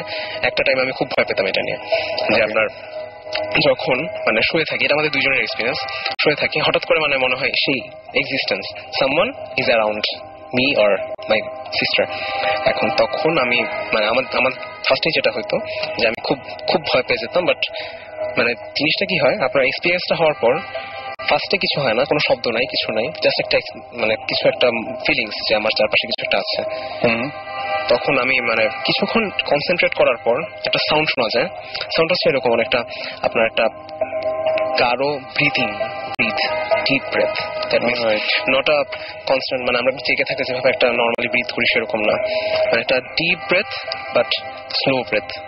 দ্যাট মিনস এটা কিন্তু খুবই সিরিয়াস, অলমোস্ট বাট জিনিসটা থেকে আপনার ক্লিয়ারলি মনে হয় এটা কিন্তু অনেক জায়গায় এই জিনিসটা দেখা যায় এবং স্টার্টিং এ ব্যাপারটা এরকমই থাকে এবং জীবন ভাই মানে আমি আমার কাছে মনে হয় তাই না, একদম মানে বলেছিলাম যখনই ব্রিথ এবং ব্রিথের ব্যাপারটা সব জায়গাতেই আছে। এবং আমরা যদি এরকম যে কোনো কিছু ঘোষ নিয়ে যদি কোনো কিছু পড়তে যাই বা কিছু একটা, সেখানে প্রথমেই লেখা আছে যে এরকম বাতাসের মতো একটা ব্যাপার থাকে, যে নিঃশ্বাসের মতো একটা। বিশেষ করে আমার যতটুকু মনে হয়, যদি সাইন্টিফিকলি বলতে চাই, এটা more of displacement of air যখন ওরা আসে। Let's not talk science. Okay, taking your role. আচ্ছা ভাইয়া আমি কন্টিনিউ করবো। আচ্ছা দেন মানে যেটা হয়, মানে অলমোস্ট কিছুক্ষণ মানে শুনলে বোঝা যায় যে যেটা মনে হয় আমার কাছে, আমার ঠিক পাশে একজন ঘুমিয়ে আছে, মানে deep breath but low breath, মানে জিনিস হচ্ছে গিয়ে মানে নট স্নোটিং, নাক ডাকা না, মানে এটাকে নাক ডাকার সাথে মিলাই ফেলে ভুল হবে, মানে কোনো শব্দ হচ্ছে না কিন্তু মানে খুব আস্তে আস্তে একটা নিঃশ্বাসের মতো সাউন্ড, বাট এটা আপনি পরিষ্কার শুনতে পাচ্ছেন। এখন আমি পরিষ্কার শুনতে পাচ্ছি, আমি মানে খুব ভয় পেয়ে যাই, দেন ফ্যান বন্ধ করে দিলে জিনিসটা আরো ক্লিয়ার শোনা যায়। এবং আমি তখন ভাবতেছি যেটা নিশ্চয় আমিই করতেছি। আচ্ছা, এবং আমার বোনও মানে এরকম করে করছে যে আমি কি করছি একদম স্টিফ, মানে উইদাউট এনি ব্রিদিং একদম পুরো বন্ধ করে দিয়ে স্টপ করে দিয়েছি যে দেখি আবার শোনা যায় কিনা। ছিল ওকে, সাউন্ডটা ছিল, মানে আমি টেরিবলি ভয় পেয়ে গেছিলাম এটা শুনে, মানে খুবই ভয় পাইছিলাম, এবং আমার বোনও এটা শুনে খুব ভয় পাইছিল, মানে সেম জিনিস, মানে অলমোস্ট সেম, মানে কিছু মানে সাউন্ডের ব্যাপারটা হয়তো বা কিছুটা আমরা এগ্রি করি না, বাট কাহিনী দুইটা অলমোস্ট সেম। পরিবাগ না ওখানেই? না ওখানেই। আচ্ছা, পরিবাগ এরকম কিছু হয়নি। আচ্ছা, বাসা আছে যেটা মানে যেই কিনে, whoever is the owner, direct owner, dies after 3 months. পরিবাগে? হ্যাঁ। Oh my God. হ্যাঁ, তো এখন বাসাটা ইয়েতে বিরাট একটা। আমরা এক্সাক্ট লোকেশনটা, কেউ যদি কাউকে পছন্দ না করে তাদেরকে আমরা অ্যাড্রেসটা দিয়ে দিই। ভাইয়া আমি একটু জানতে চাই, এটা আমার বাসা ওখানে, আমি জানতে চাই। ওকে, আমি তোমাকে পরে বলা যাবে। হ্যাঁ, জিনিস হচ্ছে কি, তুমি একবার ইনফ্যাক্ট আমাদের মনে ফার্স্ট শো তুমি বলেছিলে যে তোমারও এরকম এক্সপিরিয়েন্স হয়েছে যে শুয়ে আছি দেখো এবং এই ব্রিদিংটা হচ্ছে এবং আমি বুঝতে পারছি যে মানে খুব গভীর একটা একটা, এবং এই জিনিসটা হচ্ছে ইদানিং যেটা হচ্ছে যে সেই জিনিসটা চেঞ্জ হয়ে গেছে। আমি জানি না, আমার বাসায় কিন্তু আসলে ইনফ্যাক্ট সবার যাওয়ার সময় হয়ে গেছে। আমার বাসায় এখন যেটা হচ্ছে সেটা হচ্ছে বিভিন্ন জায়গায় যে বললাম যে শব্দ পাওয়া যায়, ধুপ ধুপ করে শব্দ হয়, তারপরে বিভিন্ন জায়গায় খুব জোরে জোরে শব্দ, এবং শব্দটা হয় কখন, খুবই অদ্ভুত ব্যাপার যে আমি যখন টিভি দেখি বা কোনো একটা মুভি দেখছি সেই সময় হচ্ছে যাতে আমার পুরোপুরি কনসেন্ট্রেশনটা মুভির দিকে, হঠাৎ করে শব্দটা পেলাম এবং ওই সময় ওই শব্দটা পাওয়ার কথা না, আমি শব্দটা একদম পুরোপুরি চিনে গেছি এবং এক এক সময় এক এক জায়গা থেকে হয়। জাস্ট সাউন্ডটা আবার নামিয়ে দেওয়ার পর যখন কনসেন্ট্রেট করি তখন শোনা যায় না। এবং আমার কাছে মনে হয় যে আমার ওপরের ফ্লোরে কেউ নাই, কিন্তু ওপরের ফ্লোর থেকে সাউন্ড আসছে, এরকম কিছু একটা মনে হয় যে ওপরের থেকে সাউন্ড আসছে। এবং গত রাতে আমি জানি যে আমার বাসার নিচের তলায় কেউ থাকে না, কারণ একটা পাশে থাকে আর একটা পাশ পুরোই ফাঁকা, এবং দুটো ইউনিট, সেই ইউনিট আমার ঠিক ফ্লোরে আমি যেখানে বসে বসে মুভি দেখছিলাম তার নিচে মনে হচ্ছে কেউ মানে ভারী একটা কিছু দিয়ে করে নিচ থেকে মারছে, এরকম একটা শব্দ হচ্ছে। এবং এই ব্যাপারগুলো হচ্ছে কি, যদি আমি তারপরে আমি কাউকে বলিনি, আমার যে সমস্ত ফ্রেন্ডরা আছে, যে অনেকেই হয়তো এটা অন্যভাবে নিতে পারে, আমি সবাইকে একদিন ডাক দিয়ে বললাম যে বাসায় একসঙ্গে থেকে দেখি কি হয়। এবং খুব অদ্ভুত ব্যাপার, সেদিন আমি কিছুই শুনতে পেলাম না, যে ওদেরকে যে বলবো আমি নিজে কিছু শুনলাম না। এবং এই ব্যাপারটা কি যে আমার ফ্যামিলিতে এই জিনিসগুলো ছিল। ইনফ্যাক্ট একটা ঘটনা ঘটেছিল, সেই ঘটনা দিয়ে তারপর আমরা ব্রেকে যাই। সেটা হচ্ছে যে আমার নানু, তার নাকি এরকম ছিল, এবং তিনি বলতেন যে তার সাথে কথা হয় রেগুলার, জিনদের কথা হয়, জিনদেরা তাকে অনেক হেল্প করে। এবং একদিন তিনি আমার বাসায় আসলেন, বাসায় আসার পরে দেখলাম যে তার পুরো কোটটা ভেজা, এবং তিনি বলেন যে তখন অনেক ছোট তখন আমি, তিনি বলেন যে রাস্তার পাশে একটা নোংরা পানির মধ্যে তাকে ধাক্কা দিয়ে ফেলে দিয়েছে, কোনো একটা কথা কাটাকাটি বা এরকম কিছু একটা হয়েছে, তারপর ধাক্কা দিয়ে ফেলে দিয়েছে। তো ঘটনা যেটা সবাই জানে, সবাই দেখেছে, যে আমার একবার বিজনেসে একটা ঝামেলা হয়েছিল, মানে উনি লিখতেন, লেখার পরে ওনার খুব একটা ঝামেলা হয়েছিল যে যতগুলো বই, সেই বইগুলো সবগুলো এরকম হয়েছিল যে সবগুলো বই ভিজে গিয়েছিল, যার জন্য ওগুলো আর সেল করার মতো ছিল না আর কি। এটা কাভার করার আগে এরকম হয়ে গেছিল। তো এত টাকার ইনভেস্টমেন্ট সবকিছু মিলিয়ে অনেক অনেক ডিজাস্টার। এবং সবচাইতে বড় ব্যাপার যেটা সেটা হচ্ছে যে উনি খুবই কষ্ট পেয়েছিলেন। কষ্ট পাওয়ার পরে সারা রাত উনি নামাজ পড়ছিলেন এবং নামাজ পড়ে বলেছিলেন যে আমি এই সমস্যা থেকে চাই, মানে চাই। এবং তিনি বলেছিলেন যে আমাকে একটু হেল্প করো কেউ, মানে এরকম আল্লাহকে বলছিলেন যে হেল্প করো। সকালবেলায় খুব অদ্ভুত একটা ব্যাপার হলো যে সকালবেলায় ঘুম থেকে যখন উঠলেন তিনি, ওঠার পরে অনেক ভোর জাস্ট অজু করবেন, অজু করার পরে নামাজ পড়তে যাবেন, তার আগে ঘুরে বেড়াচ্ছেন এবং দেখলেন যে বাসার বাইরে যে নেম প্লেট, সেই নেম প্লেটের ওখানে একটা তসবিহ ঝুলছে এবং তার পরের দিনই ঢাকা থেকে একজন প্রকাশক তাকে ফোন দিয়ে বললেন যে আমরা বইগুলো নিয়ে নিচ্ছি, মানে কভার থেকে শুরু করে বাকিগুলো আমরা সেল করব। এটা খুবই অদ্ভুত ব্যাপার। এবং এই তসবিহটা ওই অত ভোরে কেউ ওঠার কথা, এবং কেউ রাখলেও এই কোইন্সিডেন্সটা কেন হবে যে ভাষার নেম প্লেটে তসবিহ রাখবে কেন? হ্যাঁ, সেটাই, মানে রেখে জাস্ট চলে গেছে। এবং এই জিনিসটা খুবই অদ্ভুত ব্যাপার। এবং আমার মারও এরকম নানা ধরনের সমস্যা হয়। আমার মানে কি বলবো, নতুন যে বাসাটা এখন আছে, বাসাটা একদমই নতুন বাসা, সেই বাসাতে এই ধরনের প্রবলেম হচ্ছে। সো এটা খুবই, মানে আমার কাছে মনে হয় অ্যালার্মিং আর কি। বাসা তো নতুন, এলাকা তো নতুন না, সেটাই। এবং আমি প্রথমেই আশেপাশে জিজ্ঞেস করেছিলাম যে ভাই এখানে কোনো কবর টবর বা এরকম কোনো কিছু ছিল কিনা, কেউ কোনো কিছু বলতে পারেনি। এবং খুবই অদ্ভুত ব্যাপার যে আমি জানি না যে কেন এরকম হয়, এবং জিনিসগুলো না খুবই অদ্ভুত ঘটে। আর আমি যাদের সাথে শেয়ার করেছি তাদের মধ্যে একজন যিনি এই সমস্ত ব্যাপারে খুবই মানে কি বলবো যে জাস্ট উনি তান্ত্রিক টাইপের একজন মানুষ আর কি। তাকে আমি বলেছিলাম, উনি জাস্ট চোখ বন্ধ করলেন, চোখ বন্ধ করে জাস্ট চোখটা খুলে তার চেহারাটা বদলে গেল এবং আমাকে জাস্ট বললেন কি যে আমি আর দেখেছি, তুমি কি দেখছো। এবং কি আশ্চর্য, উনি আমাকে বললেন তুমি বলো না, আমি বলি তুমি কি দেখো। হুবহু তিনি আমাকে ওই বর্ণনাটা দিলেন। এরকম একজন মানুষের সাথে আমার পরিচয় হয়েছে একদম। এবং খুব অদ্ভুত ব্যাপার যে উনি ঢাকাতেই সব কাজ, কিন্তু কাজ মানে কি যে উনি আসলে বেসিক্যালি কিছুই করেন না, পড়াশোনা করেন ঘরে বসে বসে। চৌধুরী না, নিজে পড়াশোনা করেন। এবং ওনার বাসায় ঢাকা থেকে বেশ দূরে। উনি ঢাকায় কেন আছেন উনি বললেন যে আছি, হ্যাঁ, এবং আছি, ভালো লাগে এখানে থাকতে। এবং ওনার হোম ডিস্ট্রিক্ট ঢাকায় না। আচ্ছা। এবং উনি ঢাকায় থাকেন, গাবতলী ছাড়িয়ে আরো অনেক দূরে একটা ভেতরে একটা জায়গায় একটা বাসা, সেই বাসাটা নিয়েছেন। এবং ওই বাসাটা ঠিক ঢাকার মতো পরিবেশ না, পুরো অন্যরকম একটা পরিবেশ। এবং ঢুকলেই কেমন মনে হয় যে ঠিক ঢাকায় নাই। আচ্ছা, এরকম একটা জায়গায় উনি একা থাকেন, পুরো বাসাটা একা থাকেন। এবং বাসার প্রত্যেকটা রুম ফাঁকা, শুধুমাত্র ওনার রুমে উনি ফ্লোরিং করে থাকেন এবং নিজে রান্না করেন। এবং নিজে রান্না করে এখানে একটা ঘটনা আমি বলবোই যে আমরা সবাই, আমার যখন এরকম ঘটনা ঘটে তখন আমি তার বাসায় গিয়েছিলাম। আচ্ছা, বাসায় যাওয়ার পরে অদ্ভুত একটা ব্যাপার ঘটলো আমাদের সাথে যে উনি বললেন কি যে আচ্ছা আমি খিচুড়ি রান্না করছি, তোমাদের সবাইকে খাওয়াবো, কারণ আমার বাসায় কোনো গেস্ট আসলে বা যে আসুক আমি খাইয়ে দিই। তো আমি বললাম যে ঠিক আছে তাহলে খাই সবাই মিলে। এবং উনি বললেন কি যে আমরা তো হঠাৎ করে গিয়েছি। এবং উনি বের করে বললেন কি ওফো, মাংস তো খুব কম দেখতে পাচ্ছি। এবং আমরা দেখলাম যে উনি জাস্ট মাংসটা গরম করে নিয়ে আসলেন নিজেই। এটা হচ্ছে চিকেন ছিল, এবং চিকেনটা খুবই অল্প পরিমাণে এবং খুবই কম। আমি পিস গুলো গুনি নাই আর কি, কিন্তু আমরা ছিলাম মোটমাট তিনজন মানুষ খাওয়ার মতো না। তো উনি জাস্ট বললেন কি শুরু করি, বিসমিল্লাহ বলে শুরু করি, হয়ে যাবে, এটাতেই হয়ে যাবে, দেখো হয়ে যাবে। আমরা যখন খাওয়া শেষ করি তখন তরকারি বেঁচেছিল, এবং এটা জাস্ট ছোট্ট একটা বাটিতে তরকারি ছিল, এবং মাঝখানে কিছু নেই। তারপর আমরা খেয়ালও করিনি। ঘরে আসার পরে উনি বললেন কি আমি বলছিলাম না যে হয়ে যাবে, তো মনে হয় কেউ একজন সাহায্য করে। খুবই অদ্ভুত ব্যাপার, কিন্তু এই ঘটনাটা ঘটেছিল আমাদের সাথে।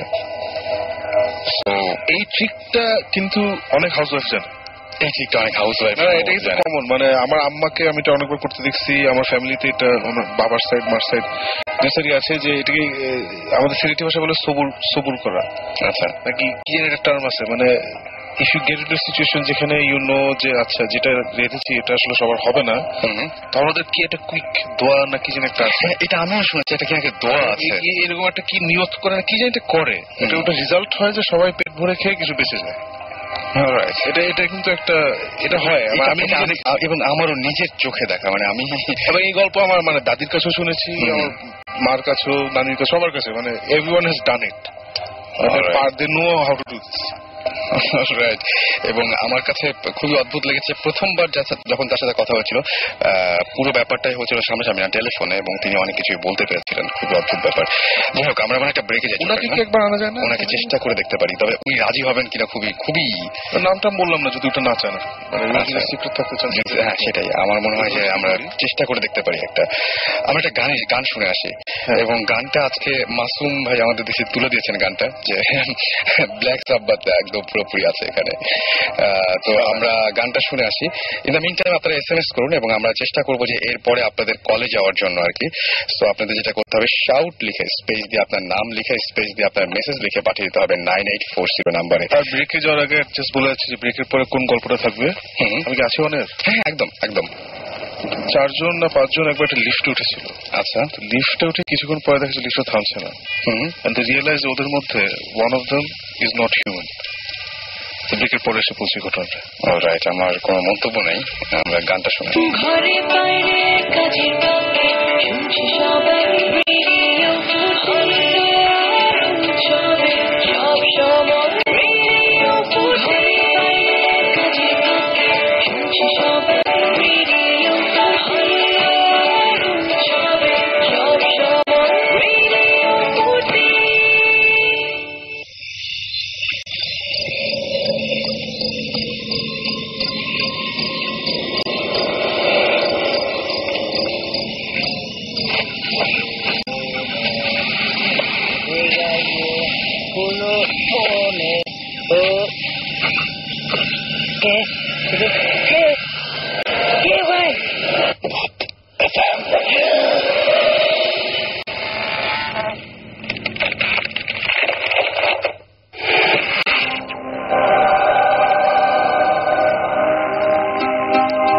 ফিরে আসলাম আরো একবার, সাথে নিয়ে ভূত FM। আর ঘড়িতে সময় 12টা বেজে 38 মিনিট। বৃষ্টি কিন্তু হয়ে যাচ্ছে, চমৎকার একটা ওয়েদার এই ধরনের ঘটনা শেয়ার করার জন্য। সো মোবাইলটি হাতে নিন এবং সেখানে টাইপ করুন SHOUT শাউট স্পেস আপনার নাম স্পেস আপনার মেসেজ পাঠিয়ে দিন 9840 নাম্বারে। শুনছেন সবসময় রেডিও ফুর্তি এবং ভূত FM নিয়ে আপনার সাথে আছি আরো অনেক রাত পর্যন্ত। সো যতক্ষণ পর্যন্ত আপনারা থাকবেন, ইনশাল্লাহ আমরাও ততক্ষণ পর্যন্ত কন্টিনিউ করব। আর আমি দেখতে পাচ্ছি যে আমাদের সাথে অনেকেই আমাদের SMS দিয়ে শেয়ার করছেন তাদের অনুভূতি। যেমন আমাকে অনেকে নাম লিখছেন না, তবে SMSটা এসছে জয়পুরহাট থেকে। সেখানে একটা জঙ্গল আছে এবং সেই জঙ্গলে বিভিন্ন সময় দেখা যায় যে বিভিন্ন মানুষের রূপ নিয়ে কেউ বা কিছু তাদের পথ আটকায় এবং সামনে চলে আসে, এবং সন্ধ্যার পরে ওই রাস্তা দিয়ে সাধারণত কেউ যেতে চায় না। এরকম ঘটনা ঘটেই থাকে। আমি এটা খুব একটা হয়তো কমন একটা ঘটনা, কিন্তু এটা আপনি যদি এক্সপিরিয়েন্স করে থাকেন তাহলে ডেফিনেটলি আমাদের একটু জানান, তাহলে আমরা আপনার সাথে কথা বলতে পারি। আজমাইন আমাদের SMS করেছেন এবং তিনি বলছেন 2-3 দিন আগে কম্পিউটারে তিনি একটা নাটক দেখছিলেন, এবং সেই নাটকটা দেখার সময় তিনি একটা ক্যারেক্টার দেখলেন, যে ক্যারেক্টারটা দোকানদারের একটা রোল প্লে করছিল, এবং সেইখানে তিনি সেই দোকানদারের রোলে যে ব্যক্তিটিকে দেখতে পেলেন সে গত 8 বছর আগে মারা গেছে। প্রশ্ন হচ্ছে যে নাটকটি কি 8 বছর আগে তৈরি করা নাকি এখনকার? যদি সেটা হয় তাহলে তো ব্যাপারটা খুবই ভয়ঙ্কর। আর যদি 8 বছর আগের মানে 8 বছর আগে না হয়ে থাকে তাহলে ব্যাপারটা তো খুবই নর্মাল। যাই হোক, আমাদের SMS করেছে, আমি নামগুলো অন্তত পড়ি। সজীব SMS করেছেন তুফান, SMS করেছেন আমাদেরকে অগ্নিক, লিঙ্কন, পপি, হাসান, শামীম আজিমপুর থেকে। এছাড়াও SMS করেছেন নাহিয়ান, আরো SMS করেছেন আমাদের বাঁধন, এছাড়াও লিয়া SMS করেছেন আমাদেরকে, এছাড়াও আসাদ, জোনায়েদ, নওরিন, তারপরে রয়, রাজন, এছাড়াও আমাদের SMS করেছেন অপূর্ব, সঞ্জিত এবং সৈকত সহ আরো অনেক অনেক অনেক অনেকজন।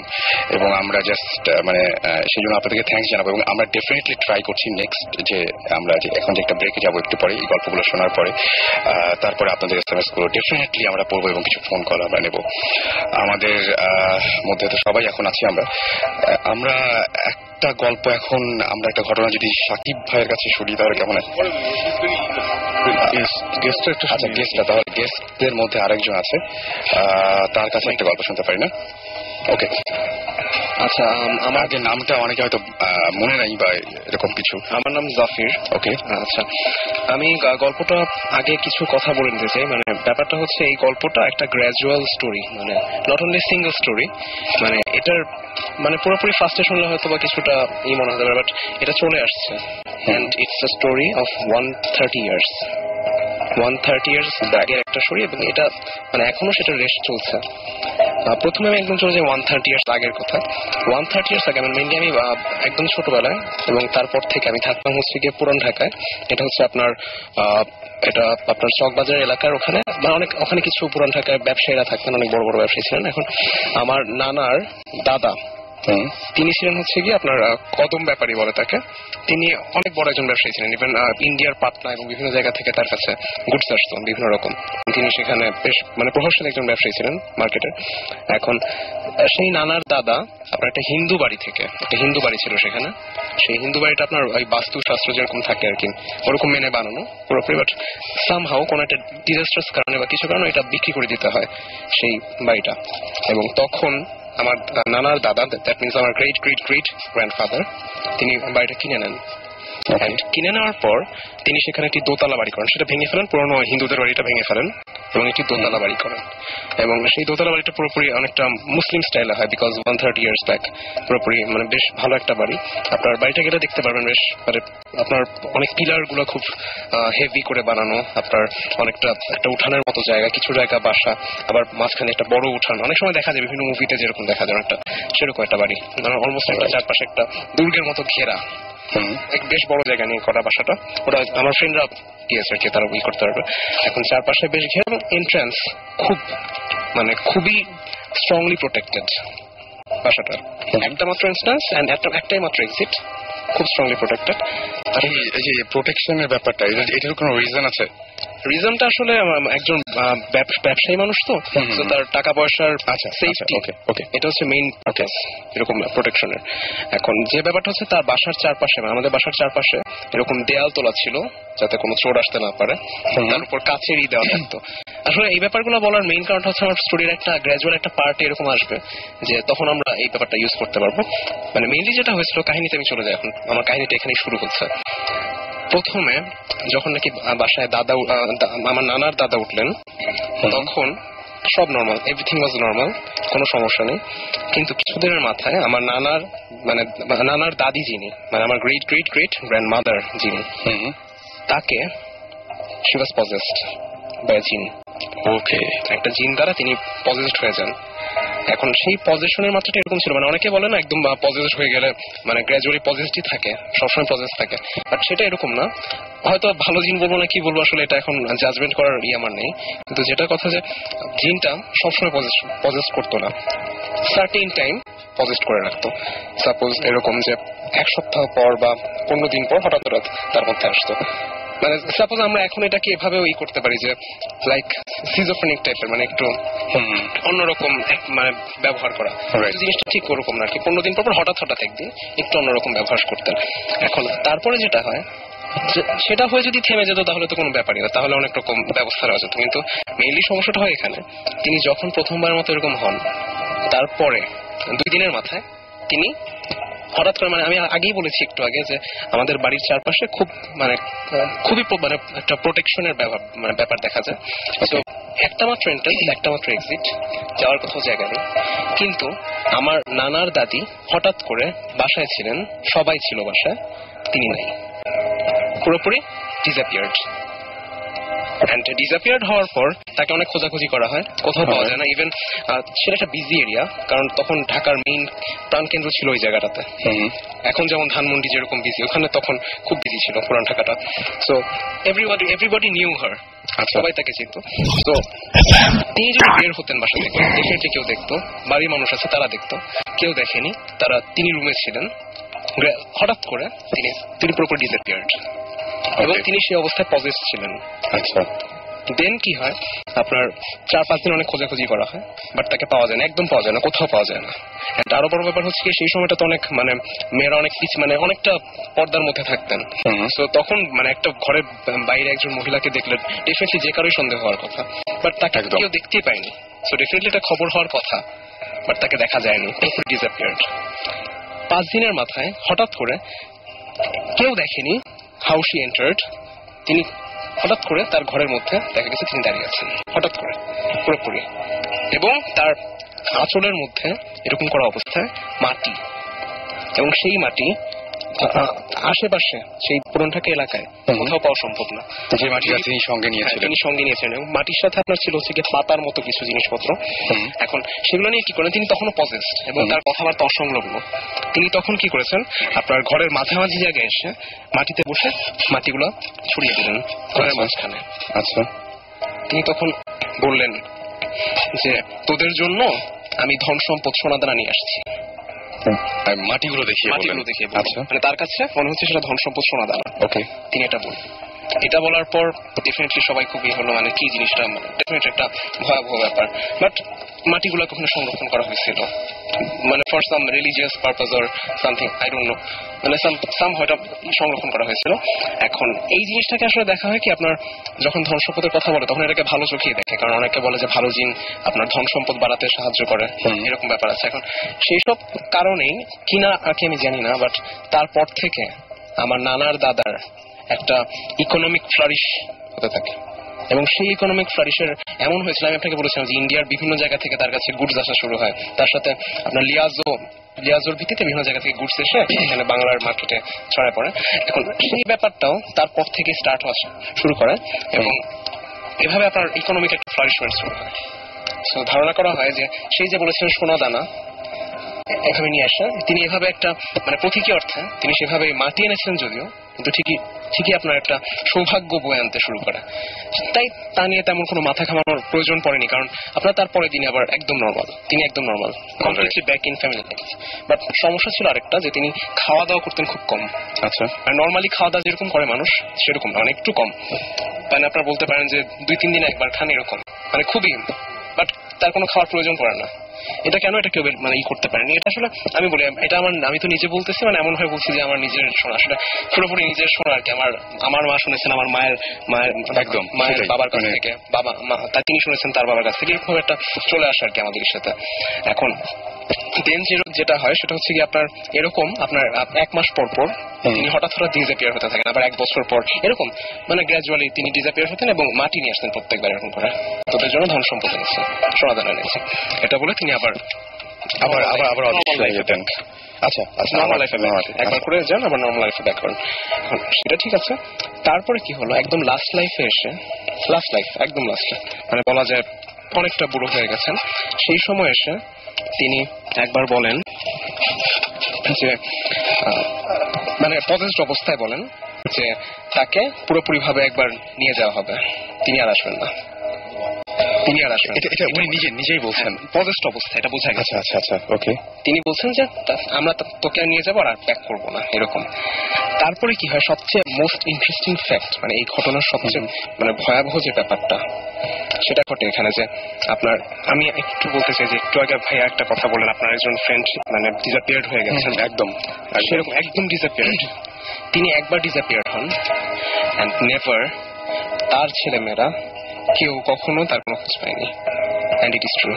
তার কোনো সৎকার করা হয়নি, তাকে কোনো খোঁজই পাওয়া যায়নি। তারপর তিনি যে একবার ডিসঅ্যাপিয়ার্ড হন, কেউ দেখেনি তাকে, এবং তারপর থেকে আর কোনদিন তিনি যে মারা গেছেন বা বেঁচে আছেন এখন পর্যন্ত জানা যায়নি। রাইট। সুতরাং যেটা নিয়ে যে ঘটনা দিয়ে একদম আজকে শুরু করেছিলাম, নানা শেষ বয়সে, এবং নানা মানে তিনি মানে বেশি দিন হয়নি মারা গেছেন।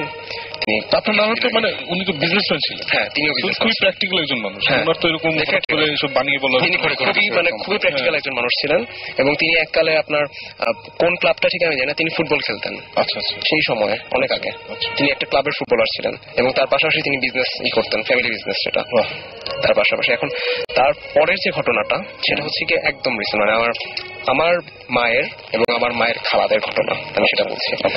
সেটা হচ্ছে আপনার জেনারেশন টু জেনারেশন চলছে সেই কাহিনীগুলো। আচ্ছা, এখন নেক্সট যে ঘটনাটা ঘটে সেটা হচ্ছে আপনার খালারা যখন ছোট, তখন বড় খালামণি, আমার সেজো খালা আর আমার বড় খালা, তারা দুইজন শুয়েছিলেন। আচ্ছা, এখন হঠাৎ করে আমার খালা ঘুম ভেঙে গেল। তিনি ঘুম ভেঙে উঠে মানে প্রথমে নড়াচড়া করছেন না, স্টিফ হয়ে শুয়ে আছেন, তিনি দুইজন মানুষের কথা স্পষ্ট শুনতে পাচ্ছেন, স্পষ্ট, খুবই স্পষ্ট তিনি দুইজন মানুষের কথা শুনতে পাচ্ছেন, দুইজন মহিলার কথা। এবং তারা কি বলছে আমি সেটা বলি, সেটা মোস্ট ইন্টারেস্টিং। তারা বলছে যে কয়জন আছে? 2 জন। আচ্ছা, একটাকে নিব, একটাকে উঠা। আচ্ছা ঠিক আছে, একটাকে উঠাবো। জাস্ট এই 4টা বা 5টা, এরকম 5টা কথা। এটা কি রিপিট করছে বারবার? রিপিট না, জাস্ট 5টা কথা। আচ্ছা, 5টা কথা গ্যাপ দিয়ে 5 জন কনভারসেশনের মতো আচ্ছা কথা বললো। বলার পর খুব ভয় পেয়ে গেছে, মানে কার কথা বলতেছে, কি বলতেছে, বাট তারপর আর কিছু নাই, শেষ। এবং সেই সময়টা খুব স্পষ্ট ভাবে, তখন ঘুমাচ্ছিলেন না, খুব স্পষ্ট হয়ে জেগেছিলেন এবং তারপরে তিনি বাকি সবাইকে জানান কথাটা। কিন্তু সবাইকে না, মানে জাস্ট বড় খালাকে জানান, বাট বাকি কাউকে জানানো হয়নি। তার 2 দিনের মাথায় একটা কাহিনী ঘটে। আচ্ছা, মানে সেটা কাহিনীটাকে আরো বেশি মানে ভয়াবহ করে তোলে। ব্যাপারটা হচ্ছে এরকম, আমার বড় মামা আছেন একজন, তাদেরই বড়। এখন তিনি, তার বড় মামা মানে আমার বড় মামা আর কি, তাদের ফ্রেন্ডদের নিয়ে সেই বাসার ছাদটা আবার খুব সুন্দর, মানে আপনার এরকম একটা বাংলো এরকম বাসার ছাদটা খুব সুন্দর হয়, আপনার পিলার পিলার দেওয়া ছাদটার মধ্যে। সেই ছাদের মধ্যে বসে ফ্রেন্ডরা সহ গল্প করছিলেন। ওকে, এখন অনেকটা এরকম একটা সিঁড়ির মতো ছিল, সেই সিঁড়ির মধ্যে বসে, মানে একটু গ্র্যাজুয়ালি নামার মতো সিঁড়ি, ওখানে বসে গল্প করছিলেন উপরে নিচে বসে। এখন হঠাৎ করে আমার বড় মামা ফিল করলেন, মানে একটা এক্সিস্টেন্স, আপনারা যেমন বলে যে এক্সিস্টেন্স ফিল হয়, রাইট, একটা মানে সামথিং, একটা সিক্স সেন্স আমাদের বলে যে কিছু আমাদের অ্যারাউন্ডে কিছু একটা ঘটছে, এরকম একটা সিক্স সেন্স। একটা সিক্স সেন্স তার ফিল হলো যে তার পাশে, বাম পাশে, ডান পাশে এবং তার মাথার কাছে 3 জন ব্যক্তি আছে। এটা উনি তার সেন্স হচ্ছে, কিন্তু তার ফ্রেন্ডরা কেউ কিছু সেন্স করতে পারছে না। ওকে, তিনি তারপর স্পষ্ট ভাবে 3টা কথা শুনলেন। আচ্ছা, এক্ষুনি উঠায় নিব, এখনই উঠায় নে, মানে একজন একজনকে বলতেছে। এবং এই যে একই ঘটনা 2বার ঘটলো, কিন্তু 2 জায়গায়। এখনই উঠায় নিব, 2 দিনের ব্যবধানে, 2 দিনের ব্যবধানে। এখন তার পরবর্তীতে বড় মামা খুব বেশি, তখন কিন্তু বড় মামা জানেন না এই ব্যাপারটা, খালার ব্যাপারটা জানেন না, তখনও জানাজানি হয়নি। এখন তিনি খুব তাড়াতাড়ি করে চলে আসছেন এবং ফ্রেন্ডদেরকে মানে বিদায় করে দিয়েছেন। তারপরে তিনি এসে সবাইকে মানে খুবই প্যানিকের সাথে ব্যাপারটা বললেন। তখন সেজো খালা বললো, জিনিসটা তো আমার সাথে 2 দিন আগে হয়েছে, আমি তো বলিনি। এবং একই ডায়লগ, একই রকম, একই পুরোপুরি একই না, বাট মোটিভটা একই। উঠায় নেওয়ার ঘটনা থেকে আমার একটা জিনিস ফ্ল্যাশব্যাক হচ্ছে, যে আপনার সেই একই জিনিস কিন্তু হয়েছিল আপনার প্রায় 100 বছর আগে, সে উঠায় নেওয়া, উঠায় না। এখন সেই আমি আসলে কোনো কিছু প্রেডিক্ট বা গেস করতে চাই না, কিন্তু এবং ব্যাপারটা হচ্ছে কি, এখানে সবচাইতে বড় যে ব্যাপারটা ভয়ের কারণ, সেটা হচ্ছে যে আমরা দেখেছি যে আগে এরকম ঘটনা হয়েছে এবং সেই ঘটনার রেশ ধরে মানুষ হারিয়েও গেছে। সুতরাং এটা মানে একেবারে যে উড়িয়ে দেওয়ার মতো একটা বিষয় সেটা না, কারণ ফ্যামিলিতে এরকম ঘটনা ঘটেছে, কন্টিনিউয়াসলি এটা হচ্ছে। সুতরাং আমার কাছে মনে হচ্ছে যে ব্যাপারটা যথেষ্ট ভয়ঙ্কর। এটা কি মানে কত রিসেন্ট ঘটনা? এটা খুব বেশি রিসেন্ট না, এটা আপনার হয়েছে অলমোস্ট 30 ইয়ার্স। তারপরে কিছু হয়নি? তারপরে হয়েছে, আমি বলছি উঠে নেওয়ার ব্যাপারে ওই সময় আপনার জানাজানি হয়ে যাওয়ার পর আর কিছু হয়নি। আচ্ছা, এখানে আমরা 2টা SMS পরে আবার তারপরে যাচ্ছি। সেটা হচ্ছে স্বামী আমাদের SMS করে বলেছেন যে একজন লোক তাদের ওইখানে গাছে ঝুলে সুইসাইড করেছিল এবং অবাক করা বিষয় হচ্ছে তারা 2 বন্ধু মিলে সেই গাছটার নিচে ওই ভদ্রলোককে আবার দেখেছেন। তো এটা হতেই পারে, এটা মানে যেহেতু জানেন যে ওই গাছের নিচে এরকম মানে যে দেখতে পারেন হ্যালুসিনেশন। তারপরের এসএমএসটা আমি কি বলবো, অর্ণব আমাদের SMS করে লিখেছেন যে তার বাবা 5 বছর আগে মারা গেছে এবং তার বাবা মারা গিয়েছিলেন সন্ধ্যা 7:55 এবং সেই দিনের পর থেকে এখন পর্যন্ত প্রত্যেক দিন তিনি ঠিক ওই একই সময়ে তার বাবাকে দেখতে পান। মানে ব্যাপারটা খুবই এবং তিনি মনে করেন যে আসলে কিছু একটা তার বাবা তাকে বলতে চান, সেটা তিনি অতদূর পর্যন্ত যেতে পারেন না, কিন্তু একই সময় দেখেন এবং একই সময় মনে হয় যে কিছু একটা বলবেন তাকে। এরকম একটা ব্যাপার ঘটনা ঘটে যে ভদ্রলোক যিনি যে বাবা মানে 5 বছর আগে মারা গিয়েছেন। তো পৃথিবীতে অনেক এরকম অদ্ভুত ঘটনা ঘটে। আর আপনাদের যদি এরকম ঘটনা থাকে তাহলে শাউট লিখে স্পেস দিয়ে আপনার নাম লিখে স্পেস দিয়ে আপনার মেসেজ লিখে পাঠিয়ে দিন 9840 নম্বরে। আমরা পরের গল্পে চলে যাই। ওইখানে কি তোমরা এখনো থাকো? হ্যাঁ, আমরা এখন থাকি না, আমরা এখন থাকি পরিবাগে, আপনার হাতিরপুলের ওখানে মোতালেব টাওয়ার যেটা আছে সেখানে থাকি। বাট আপনার আমার ছোটবেলাটা ওখানে কেটেছে। আচ্ছা আচ্ছা। আমরা ফার্স্টে যখন ইরানে থাকতাম, আমার আব্বু আম্মু প্রথম ইরানে চলে গিয়েছিলেন কিছু বছর, আমার আম্মু 2জনই ডাক্তার। আচ্ছা। এখন ইরান থেকে আসার পর আমরা কিছু বছর ওখানে ছিলাম। আচ্ছা। তখনকার কিছু এক্সপিরিয়েন্স আমার পরের কাহিনীতে আসছে, আমি বলছি। আচ্ছা, দেন তারপরে যেটা হয় আপনার সেই ব্যাপারটা ওখানেই শেষ। আপনার কেউ উঠায় নেওয়া হয়নি, এটা একটা মানে খুবই ভাগ্যের ব্যাপার যে কিছু হয়নি। তারপরে যেটা হয় আপনার এরকম কিছু কাহিনী আমার আম্মুর সাথে হয়, আমার নিজের মার সাথে। সেটা আমি বলছি, আপনার পুরোপুরি এটাকে লিঙ্ক আপ করা যাবে না, বাট কাছাকাছি। সেটা হচ্ছে আপনার বাসা থেকে বের হয়ে বাসার সামনেই আপনার একটা ফুলের বাগান ছিল, মানে বাসার সামনে বলতে কি বাসা থেকে বের হয়ে, আচ্ছা মানে একদম পুরো কম্পাউন্ড থেকে আমি যেটা বলছিলাম পেয়ারা বাগান সেটা বাসার ভিতরে, বাসার কম্পাউন্ড থেকে বের হয়ে একটা মানে ফুলের বাগানের মতো আছে, ওখানে বেলি ফুল পাওয়া যেত অনেক, মানে হতো আর কি। এখন ওটা আবার অন্য মালিকের ছিল। এখন এরকম দুষ্টুমি করে মাঝে মাঝে বেলি ফুল তুলে আনতো আমার মা খালা। এখন মায়ের সাথে আমার সম্পর্কে একজন খালা আছেন, পলি খালা, তিনি যেতেন। এখন অনেক ছোট মোটামুটি, এখন তিনি গেছেন। এটা আবার সেই কাহিনীর আগের কথা, আচ্ছা কিছু আগের কথা।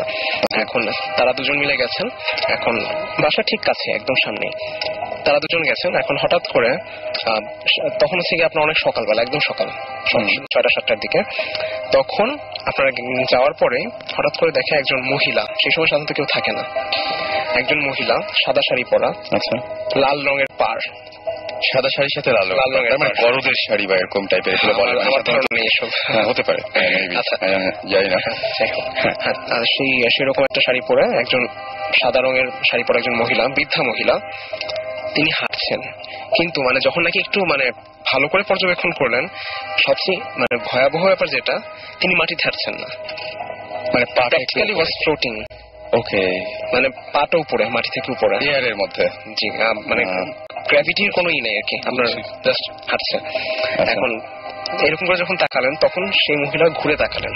আচ্ছা, ঘুরে তাকানোর পর আপনার যখন নাকি এরকম মানে খুব ভয় পেয়ে গেছেন, ভয় পেয়ে যখন ব্যাক করলেন, তাদের পিছু পিছু আসতে শুরু করছিলেন। কিন্তু যখন নাকি বাসায় ঢুকে গেছেন, কোনো একটা কারণে সে ওখানে থেমে গেছে। আচ্ছা আচ্ছা, মানে নর্মালি যা হয় যে ফলো করেনি। তারপরে অন্যদিকে একটা জায়গা ছিল অন্ধকারের মতো, সেই জায়গায় চলে গেছে সে। মানে সেটাকে আসলে কিভাবে আমি ব্যাখ্যা করি আমি জানি না, মানে কেন তিনি চলে গেলেন, মানে ওই জায়গাটা তো আসতেই পারতেন। মানে এটা কি এমন হতে পারে না যে অন্য কোনো জিনের টেরিটরি বা এমন কিছু কি মানে বলা যায় যে কাছাকাছি আসেন না? ডেফিনেটলি, মানে যেমন তোমার বাসায় আমি সেটাই মানে হঠাৎ করে মানে এমন ভাবে যেন মানে শক খেলেন, থেমে গেলে চলে গেলেন, কিছুই করলেন না। ফার্স্টে ফলো করছিলেন, বাট চলে গেলেন। বুঝতে পারছি। আচ্ছা, দেন এটা আসলে মানে ওরকম ভাবে লিঙ্ক আপ করার মতো কিছু না, বাট এরকম একটা কাহিনী হয়েছে। দেন আপনার সেই এত কিছু যে হলো, তোমাদের ওই বাসায় কি বাঁধ দেওয়া হয়নি? আসলে আমি ঠিক বলতে পারছি না, এটা দেওয়া হতে পারে না। বাঁধ, হ্যাঁ এটা একটু জেনে নিন। বাঁধ দেওয়ার ব্যাপারটা আমার কাছে মনে হয় মানে ঘটনাগুলো একের পর এক ঘটছে, তো সুতরাং এটা একদম যে আমি মাথা থেকে ইরেজ করে দেবো বা এরকম কোনো ব্যাপার না। কিন্তু এটা তোমার মামা যখন দেখেছিলেন ওটা কত বছর? 30 বছর আগে? 30 বছর, হ্যাঁ 30-40 বছর। মা দেখেছিলেন আরো আগে, অলমোস্ট 50 years। সো এই লাস্ট 30 years এর কোন এক্সপেরিয়েন্স? সেটাই বলছি আমি, তোমার নিজের পার্সোনাল, আমার এবং আমার বোনের। অলরাইট, আচ্ছা, দেন তারপরে আপনার সেকেন্ড পার্টটা শেষ। এবার আমি আমার third generation, that means third পার্টে আসি। আমরা যখন মানে ইরান থেকে আসার পর ওখানে মানে থাকা স্টার্ট করলাম মানে কিছুদিন, তখন প্রায় আমরা 10 বছরের মতো ছিলাম ওখানে, 10 থেকে 12 বছরের মতো ছিলাম ওখানে। তার মাঝখানে আপনার আমাদের একটা মানে বংশ পরম্পরায় তো অনেক কিছুই ট্রান্সফার হয়। এখন তখন কি হয়েছিল, আপনার ওই বিল্ডিংটা যেখানে ছিল তার পাশে একটা উঠানের মতো জায়গা ছিল, সেই পেয়ারা বারান্দার পাশে আর কি, সেখানটাতে একটা 3তলা বিল্ডিং তোলা হয়েছিল। আচ্ছা, মানে আপনি জানেন এখনো মানে পুরান ঢাকায় মানে রেগুলারলি এরকম বিল্ডিং এর মধ্যে তোলা হচ্ছে, অনেক বড় বড় বিল্ডিং, 6তলা 7তলা, মানে 3তলা একটা বিল্ডিং তোলা হয়েছিল জাস্ট আমাদের জন্য। এখন সেখানটাতে আমরা ছিলাম, তার পাশে আপনার পেয়ারা বারান্দাটা। আচ্ছা, এখন আরো কিছু ব্যাপার বংশ পরম্পরা চলে আসছিল, যে আপনার একটা আলনা, মানে যেটা নিয়ে আমার এই নেক্সট স্টোরিটা, সেটা হচ্ছে একটা আলনা মানে যেখানে কাপড় রাখে আর কি। রাইট, এখন সেখানে সেটা খুব কারুকাজ করা একটা আলনা, মানে অনেক পুরানো, অলমোস্ট এটা আমি ঠিক জানি না আসলে এটার কত উৎপত্তি কবে, অ্যান্টিক হয়ে গেছে একদম, অলমোস্ট অ্যান্টিক টাইপেরই। এখন এটা আমার দেওয়া হয়েছে কি আমার বোনকে, বড় বোনকে, আমার বড় বোন আছে, এখন সেই বড় বোনকে দেওয়া হয়। এখন বড় বোনের রুমে ওটা থাকতো। আচ্ছা, এখন সেই বড় বোনের রুমে সেই কাপড় টাপড় নর্মালি মানে কাজে ইউজ করতো, কিন্তু মানে আপনার ফার্স্টে খুব একটা সমস্যা হয়নি। আপনার আজ থেকে প্রায় এটা 6-7 বছর আগের কথা, তখন 6-7 বছর না আরো আগে, 10 বছর আগের হবে। সেই টাইমটার কথা বলছি। হঠাৎ করে কি হয় আপনার যখন নাকি শুয়ে থাকে বা পড়তেছে এমন একটা টাইমে, পড়ার টাইমে আপনার সন্ধ্যার দিকে 7-8টার দিকে হঠাৎ করে আল্লাহর কাছ থেকে, আল্লাহ থেকেই যে উৎপত্তি এটা আমি মানে দাবি করা সম্ভব না। আচ্ছা, সামথিং আল্লাহর কাছাকাছি কোনো জায়গা থেকে একটা মেয়ে, বাচ্চা মেয়ে কাঁদতেছে এমন একটা সাউন্ড আমার বোন পায়। আমার বোনের রুমে ছিল এটা। ওকে। এটা যখন আমাদের সাথে শেয়ার করে আমরা খুবই ভয় পাই, বিকজ আমার আম্মু আবার মানে খুবই ভয় পায় এসব ব্যাপার নিয়ে, মানে যেহেতু চলে আসতেছে একবার, মানে আবার যখন দেখা দিচ্ছে এটা কিন্তু আপনার মাঝখানে একটা বড় টাইম গ্যাপ ছিল, একদম অনেক বড়, এটা একটা বড় টাইম গ্যাপ ছিল। লাস্টলি যেটা হয়েছিল সেটা হচ্ছে গিয়ে মানে কিছু জিনিস শোনা যেত, আপনার নানার কথা আমি আগে বলেছি, সেই নানার লাস্ট টাইমটা এইটার ফার্স্ট টাইমটা অলমোস্ট কাছাকাছি আছে। এখন সেই ব্যাপারটা তখন মোটামুটি অত বেশি আমাদের এটা নিয়ে মাথা ব্যথা ছিল না, বিকজ লাস্ট টাইম ওই কিছু দেখা, নানার কিছু জিনিস দেখা এবং তার দাবি করা যে তিনি কথা শুনতে পাচ্ছেন এবং তিনি দেখতে পাচ্ছেন, তাকে বিভিন্নভাবে কন্ট্যাক্ট করার চেষ্টা করছেন, বিভিন্ন রকম এক্সিস্টেন্স, সেটা তিনি যখন দাবি করছেন সেই সময়টার কথা। এখন সেই সময়টায় ওটা শুনে আমরা খুব বিচলিত হই, কিন্তু আম্মু মানে ফার্স্টেই যেটা করে সেটা হচ্ছে আলনাটা সরিয়ে দেখে যে ওখানে কোনো মানে বিড়াল বা কোনো কিছু ঢুকে গেছে কিনা, কারণ অনেক সময় বিড়াল কান্না করলে মনে হয় যে একটা মেয়ে কাঁদতেছে, বাচ্চা মেয়ে কাঁদতেছে, অনেক সময় এটা হয় আমাদের, একটা বাচ্চা কাঁদতেছে। এখন সেটা করে দেখে কোনো বিড়াল নেই, কোনো বিড়াল এক্সিস্টেন্স নাই ওখানে, কিছুই নাই, আমাদের বাসায় কোনো বিড়াল নাই। তারপরে কি হয়, আলনাটাকে সরায় রাখা হয়। আচ্ছা, আপনার কয়েকদিনের মাথায় আবার সেম কাহিনী, বা সেবার রাত্রেবেলা 12টার পরে ঠিক একই রকম একটা বাচ্চা মেয়ে কাঁদতেছে ওই জায়গাটা থেকে। কোনো নাই, তুমি কাছে যাও যেখানেই যান সেখানে কোনো নেই, ওখান থেকে মনে হচ্ছে একটা সাউন্ড আসতেছে, বাট ওখানে গিয়ে যদি চেক করা হয় কিছু নাই, বাট একটা সাউন্ড মনে হচ্ছে। এটা এখন সবাই পাচ্ছে আস্তে আস্তে? সবাই না, ওটা আমার বোন, বাট আমার বোন যখন সবাইকে ডেকে নেন তখন আর কিছু থাকে না। আচ্ছা, আমার বোন পাচ্ছেন। এখন ব্যাপারটা মানে আপনার বোন পাচ্ছে, এই ব্যাপারটা পুরোপুরি উড়িয়ে দেওয়া যেত যে একটা মানে হয়তো তার ভুল হচ্ছে বা কিছু, কিন্তু উড়িয়ে দিতে পারছি না এই জন্য যে আপনার ফ্যামিলিতে এই ঘটনাগুলো আগেও ঘটেছে, এই জন্য ব্যাপারটা একটু সিরিয়াস। দেন তারপরে যেটা হয় আপনার, আমার মানে বোন যেটা করেন যে এটা আপনার চলতে থাকে বেশ কিছুদিন, কিন্তু তারপর ওটাকে ইগনোর করতে থাকে, মানে আমরা আমাদের ফ্যামিলিও বলতে থাকে যে এটা আসলে পুরোপুরি মনের ভুল হতে পারে। এখন সেই কারণে সে ইগনোর করতে থাকে ব্যাপারটা, বাট পরে আস্তে আস্তে মানে কয়দিন মানে 1 বছর বা 2 বছর ছিল, তারপর এটা বন্ধ হয়ে যায়। দেন আপনার যেটা হয় সেটা হচ্ছে আপনার আমার বোন যখন মানে শুয়ে থাকে, এবং এটা আমার নিজের এক্সপিরিয়েন্স, আমিও সেম জিনিসটা পাইছি। আমার বোনের রুমটা আর পাশের রুমে হচ্ছে আমার রুম, মানে এই এক্সপিরিয়েন্সটা মানে খুবই লোমহর্ষক। আমি আসলে মানে বলে এটা কি কতখানি বর্ণনা করতে পারবো আমি ঠিক জানি না, মানে আমার এখন মানে চিন্তা করেই খুব ভয় লাগে। একটা টাইম আমি খুব ভয় পেতাম এটা নিয়ে, যে আপনার যখন মানে শুয়ে থাকি, এটা আমাদের দুজনের এক্সপিরিয়েন্স, শুয়ে থাকি হঠাৎ করে মানে মনে হয় সেই existence, someone is around me or my sister. এখন তখন আমি মানে আমার ফার্স্টে যেটা হইতো যে আমি খুব খুব ভয় পেয়ে যেতাম, বাট মানে জিনিসটা কি হয় আপনার এক্সপিরিয়েন্সটা হওয়ার পর ফার্স্টে কিছু হয় না, কোনো শব্দ নাই, কিছু নাই, জাস্ট একটা মানে কিছু একটা ফিলিংস যে আমার চারপাশে কিছু একটা আছে। তখন আমি মানে কিছুক্ষণ কনসেন্ট্রেট করার পর একটা সাউন্ড শোনা যায়। সাউন্ড হচ্ছে এরকম একটা আপনার একটা গাঢ় breath, deep breath, that means not a constant, মানে আমরা জেগে থাকতে যেভাবে একটা নর্মালি ব্রিথ করি সেরকম না, মানে একটা deep breath but slow breath. That means এটা কিন্তু খুবই সিরিয়াস, অলমোস্ট, বাট জিনিসটা থেকে আপনার ক্লিয়ারলি মনে হয় এটা কিন্তু অনেক জায়গায় এই জিনিসটা দেখা যায়, এবং স্টার্টিং এ ব্যাপারটা এরকমই থাকে, এবং জীবন ভাই মানে আমি আমার কাছে মনে হয় তাই না, বলেছিলাম যখনই ব্রিথ এবং ব্রিথের ব্যাপারটা সব জায়গাতেই আছে। এবং আমরা যদি এরকম যে কোনো কিছু ঘোস্ট নিয়ে যদি কোনো কিছু পড়তে যাই বা কিছু একটা, সেখানে প্রথমেই লেখা আছে যে এরকম বাতাসের মতো একটা ব্যাপার থাকে, যে নিঃশ্বাসের মতো একটা। বিশেষ করে আমার যতটুকু মনে হয়, আমি যদি সাইন্টিফিকলি বলতে চাই, এটা more of displacement of air যখন ওরা আসে। Let's not talk science. Okay, taking your role. আচ্ছা ভাইয়া আমি কন্টিনিউ করবো। আচ্ছা দেন মানে যেটা হয় মানে অলমোস্ট কিছুক্ষণ মানে শুনলে বোঝা যায় যে যেটা মনে হয় আমার কাছে, আমার ঠিক পাশেই একজন ঘুমিয়ে আছে, মানে deep breath but low breath, মানে জিনিস হচ্ছে মানে নট স্নোটিং, নাক ডাকা না, মানে এটাকে নাক ডাকার সাথে মিলাই ফেলে ভুল হবে, মানে কোনো শব্দ হচ্ছে না, কিন্তু মানে খুব আস্তে আস্তে একটা নিঃশ্বাসের মতো সাউন্ড, বাট এটা পরিষ্কার শুনতে পাচ্ছেন। এখন আমি পরিষ্কার শুনতে পাচ্ছি, আমি মানে খুব ভয় পেয়ে যাই। দেন ফ্যান বন্ধ করে দিলে জিনিসটা আরো ক্লিয়ার শোনা যায়, এবং আমি তখন ভাবতেছি যে এটা নিশ্চয় আমিই করতেছি। আচ্ছা, এবং আমার বোনও মানে এরকম করে করছে যে আমি কি করছি একদম স্টিফ, মানে উইদাউট এনি ব্রিথিং, একদম বন্ধ করে দিয়েছি, স্টপ করে দিয়েছি যে দেখি আবার শোনা যায় কিনা। ছিল, ওকে, সাউন্ডটা ছিল, মানে আমি টেরিবলি ভয় পেয়ে গেছিলাম এটা শুনে, মানে খুবই ভয় পাইছিলাম, এবং আমার বোনও এটা শুনে খুব ভয় পাইছিল, মানে সেম জিনিস, মানে অলমোস্ট সেম, মানে কিছু মানে সাউন্ডের ব্যাপারটা হয়তো কিছুটা আমরা এগ্রি করি না, বাট কাহিনী দুইটা অলমোস্ট সেম। এটা কি পরিবাগ না ওখানেই? না না, ওখানে। আচ্ছা আচ্ছা, পরিবাগে এরকম কিছু হয়নি। আচ্ছা, বাসা আছে যেটা মানে যেই কিনে whoever is the owner, direct owner, dies after 3 months. পরিবাগে? হ্যাঁ। ও মাই গড। তো এখন এই বাসাটা ইয়েতে বিরাট একটা, আমরা এক্সাক্ট লোকেশনটা কেউ যদি কাউকে পছন্দ না করে তাদেরকে আমরা অ্যাড্রেসটা দিয়ে দেবো। ভাইয়া আমি একটু জানতে চাই, এটা আমার বাসা ওখানে, আমি জানতে চাই। ওকে আমি তোমাকে আচ্ছা, পরে এটা যাবো, পরে বলা যাবে। হ্যাঁ, একটা জিনিস হচ্ছে কি, তুমি একবার ইনফ্যাক্ট আমাদের মনে ফার্স্ট শো তুমি বলেছিলে যে তোমারও এরকম এক্সপিরিয়েন্স হয়েছে যে শুয়ে আছি তখন এবং এই ব্রিদিংটা হচ্ছে, এবং আমি বুঝতে পারছি যে মানে খুব গভীর একটা একটা, এবং এই জিনিসটা হচ্ছে ইদানিং যেটা হচ্ছে যে সেই জিনিসটা চেঞ্জ হয়ে গেছে। আমি জানি না, আমার বাসায় কিন্তু আসলে ইনফ্যাক্ট সবার যাওয়ার মনে সময় হয়ে গেছে। আমার বাসায় এখন যেটা হচ্ছে সেটা হচ্ছে বিভিন্ন জায়গায় যে বললাম যে শব্দ পাওয়া যায়, ধুপ ধুপ করে শব্দ হয়, তারপরে বিভিন্ন জায়গায় খুব জোরে জোরে শব্দ, এবং শব্দটা হয় কখন, খুবই অদ্ভুত ব্যাপার যে আমি যখন টিভি দেখি বা কোন একটা মুভি দেখছি সেই সময় হচ্ছে যাতে আমার পুরোপুরি কনসেন্ট্রেশনটা মুভির দিকে, হঠাৎ করে শব্দটা পেলাম, এবং ওই সময় ওই শব্দটা পাওয়ার কথা না, আমি শব্দটা একদম পুরোপুরি চিনে গেছি, এবং এক এক সময় এক এক জায়গা থেকে হয়।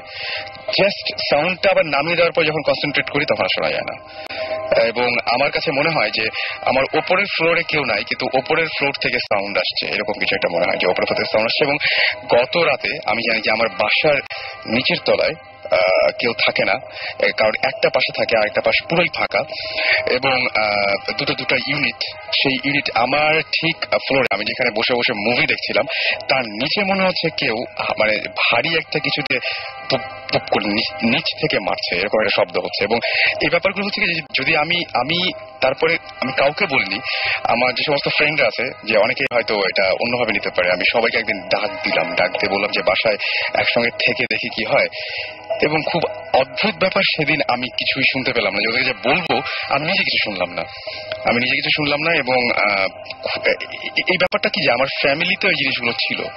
ইনফ্যাক্ট একটা ঘটনা ঘটেছিল, সেই ঘটনা দিয়ে তারপর আমরা ব্রেকে যাই।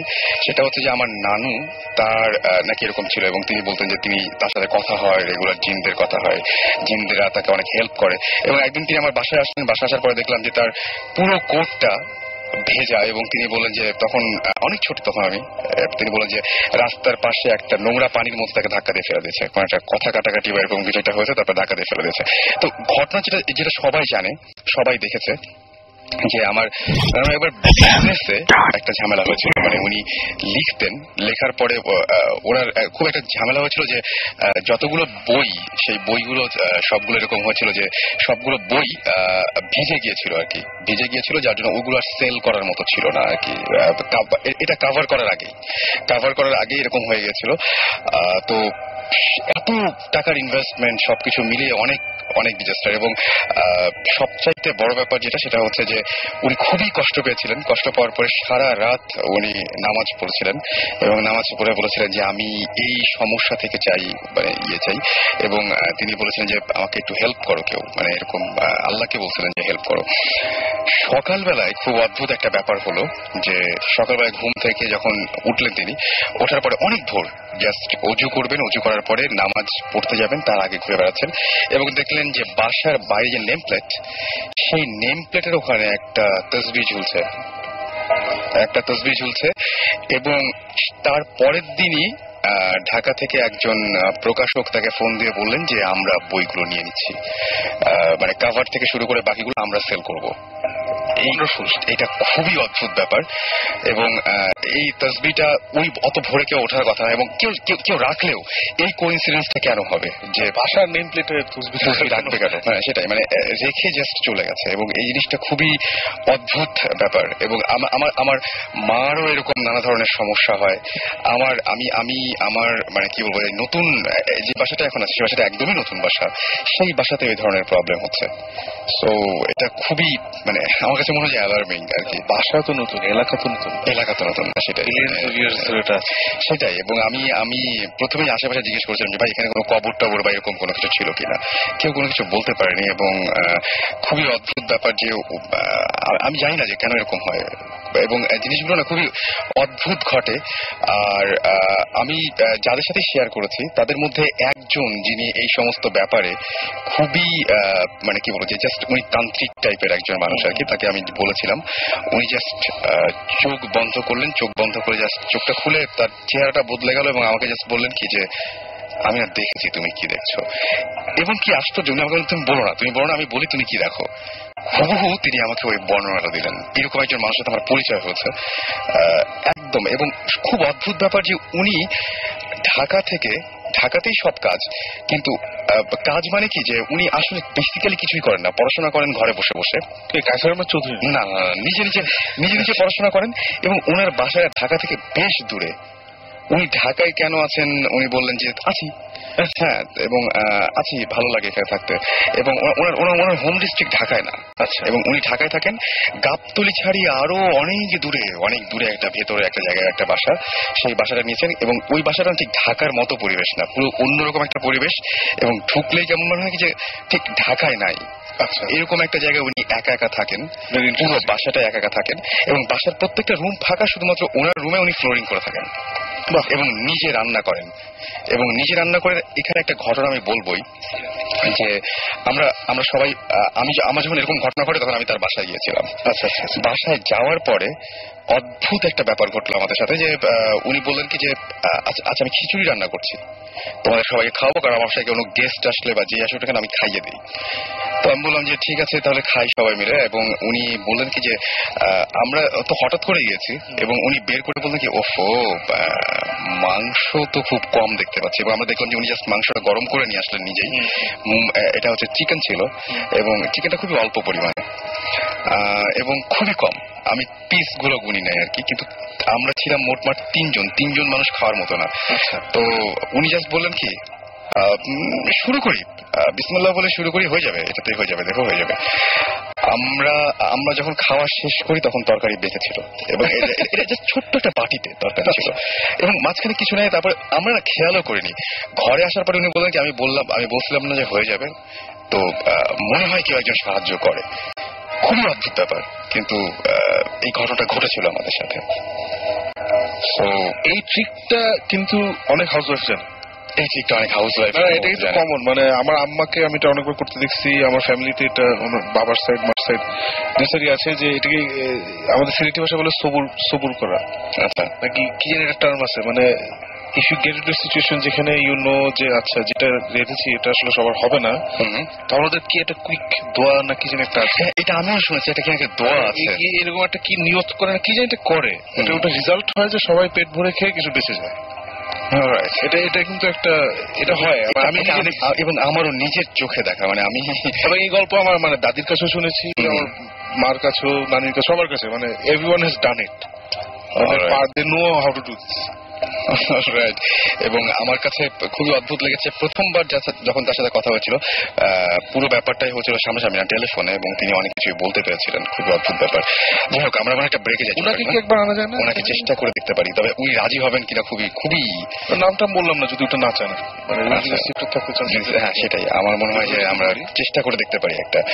আমরা একটা গান শুনে আসি, এবং গানটা আজকে মাসুম ভাই আমাদের দেশে তুলে দিয়েছেন গানটা, যে ব্ল্যাক সাব্বাত একদম পুরোপুরি আছে এখানে। তো আমরা গানটা শুনে আসি। ইন দ্য মিন টাইম আপনারা SMS করুন, এবং আমরা চেষ্টা করবো যে এরপরে আপনাদের কলে যাওয়ার জন্য আর কি। তো আপনাদের যেটা করতে হবে, শাউট লিখে স্পেস দিয়ে আপনার নাম লিখে স্পেস দিয়ে আপনার মেসেজ লিখে পাঠিয়ে দিতে হবে 9840 নাম্বারে। আর ব্রেকে যাওয়ার আগে জাস্ট বলে যাচ্ছি যে ব্রেকের পরে কোন গল্পটা থাকবে। আমি কি আসি অনেক? হ্যাঁ একদম 4জন না 5জন একবার একটা লিফটে উঠেছিল। আচ্ছা, লিফটে উঠে কিছুক্ষণ পরে দেখেছি লিফটটা থামছে না, এন্ড দে রিয়েলাইজ ওদের মধ্যে one of them is not human. ব্রেকের পরে এসে পৌঁছে ঘটনাটা। রাইট, আমার কোনো মন্তব্য নাই, আমরা গানটা শুনে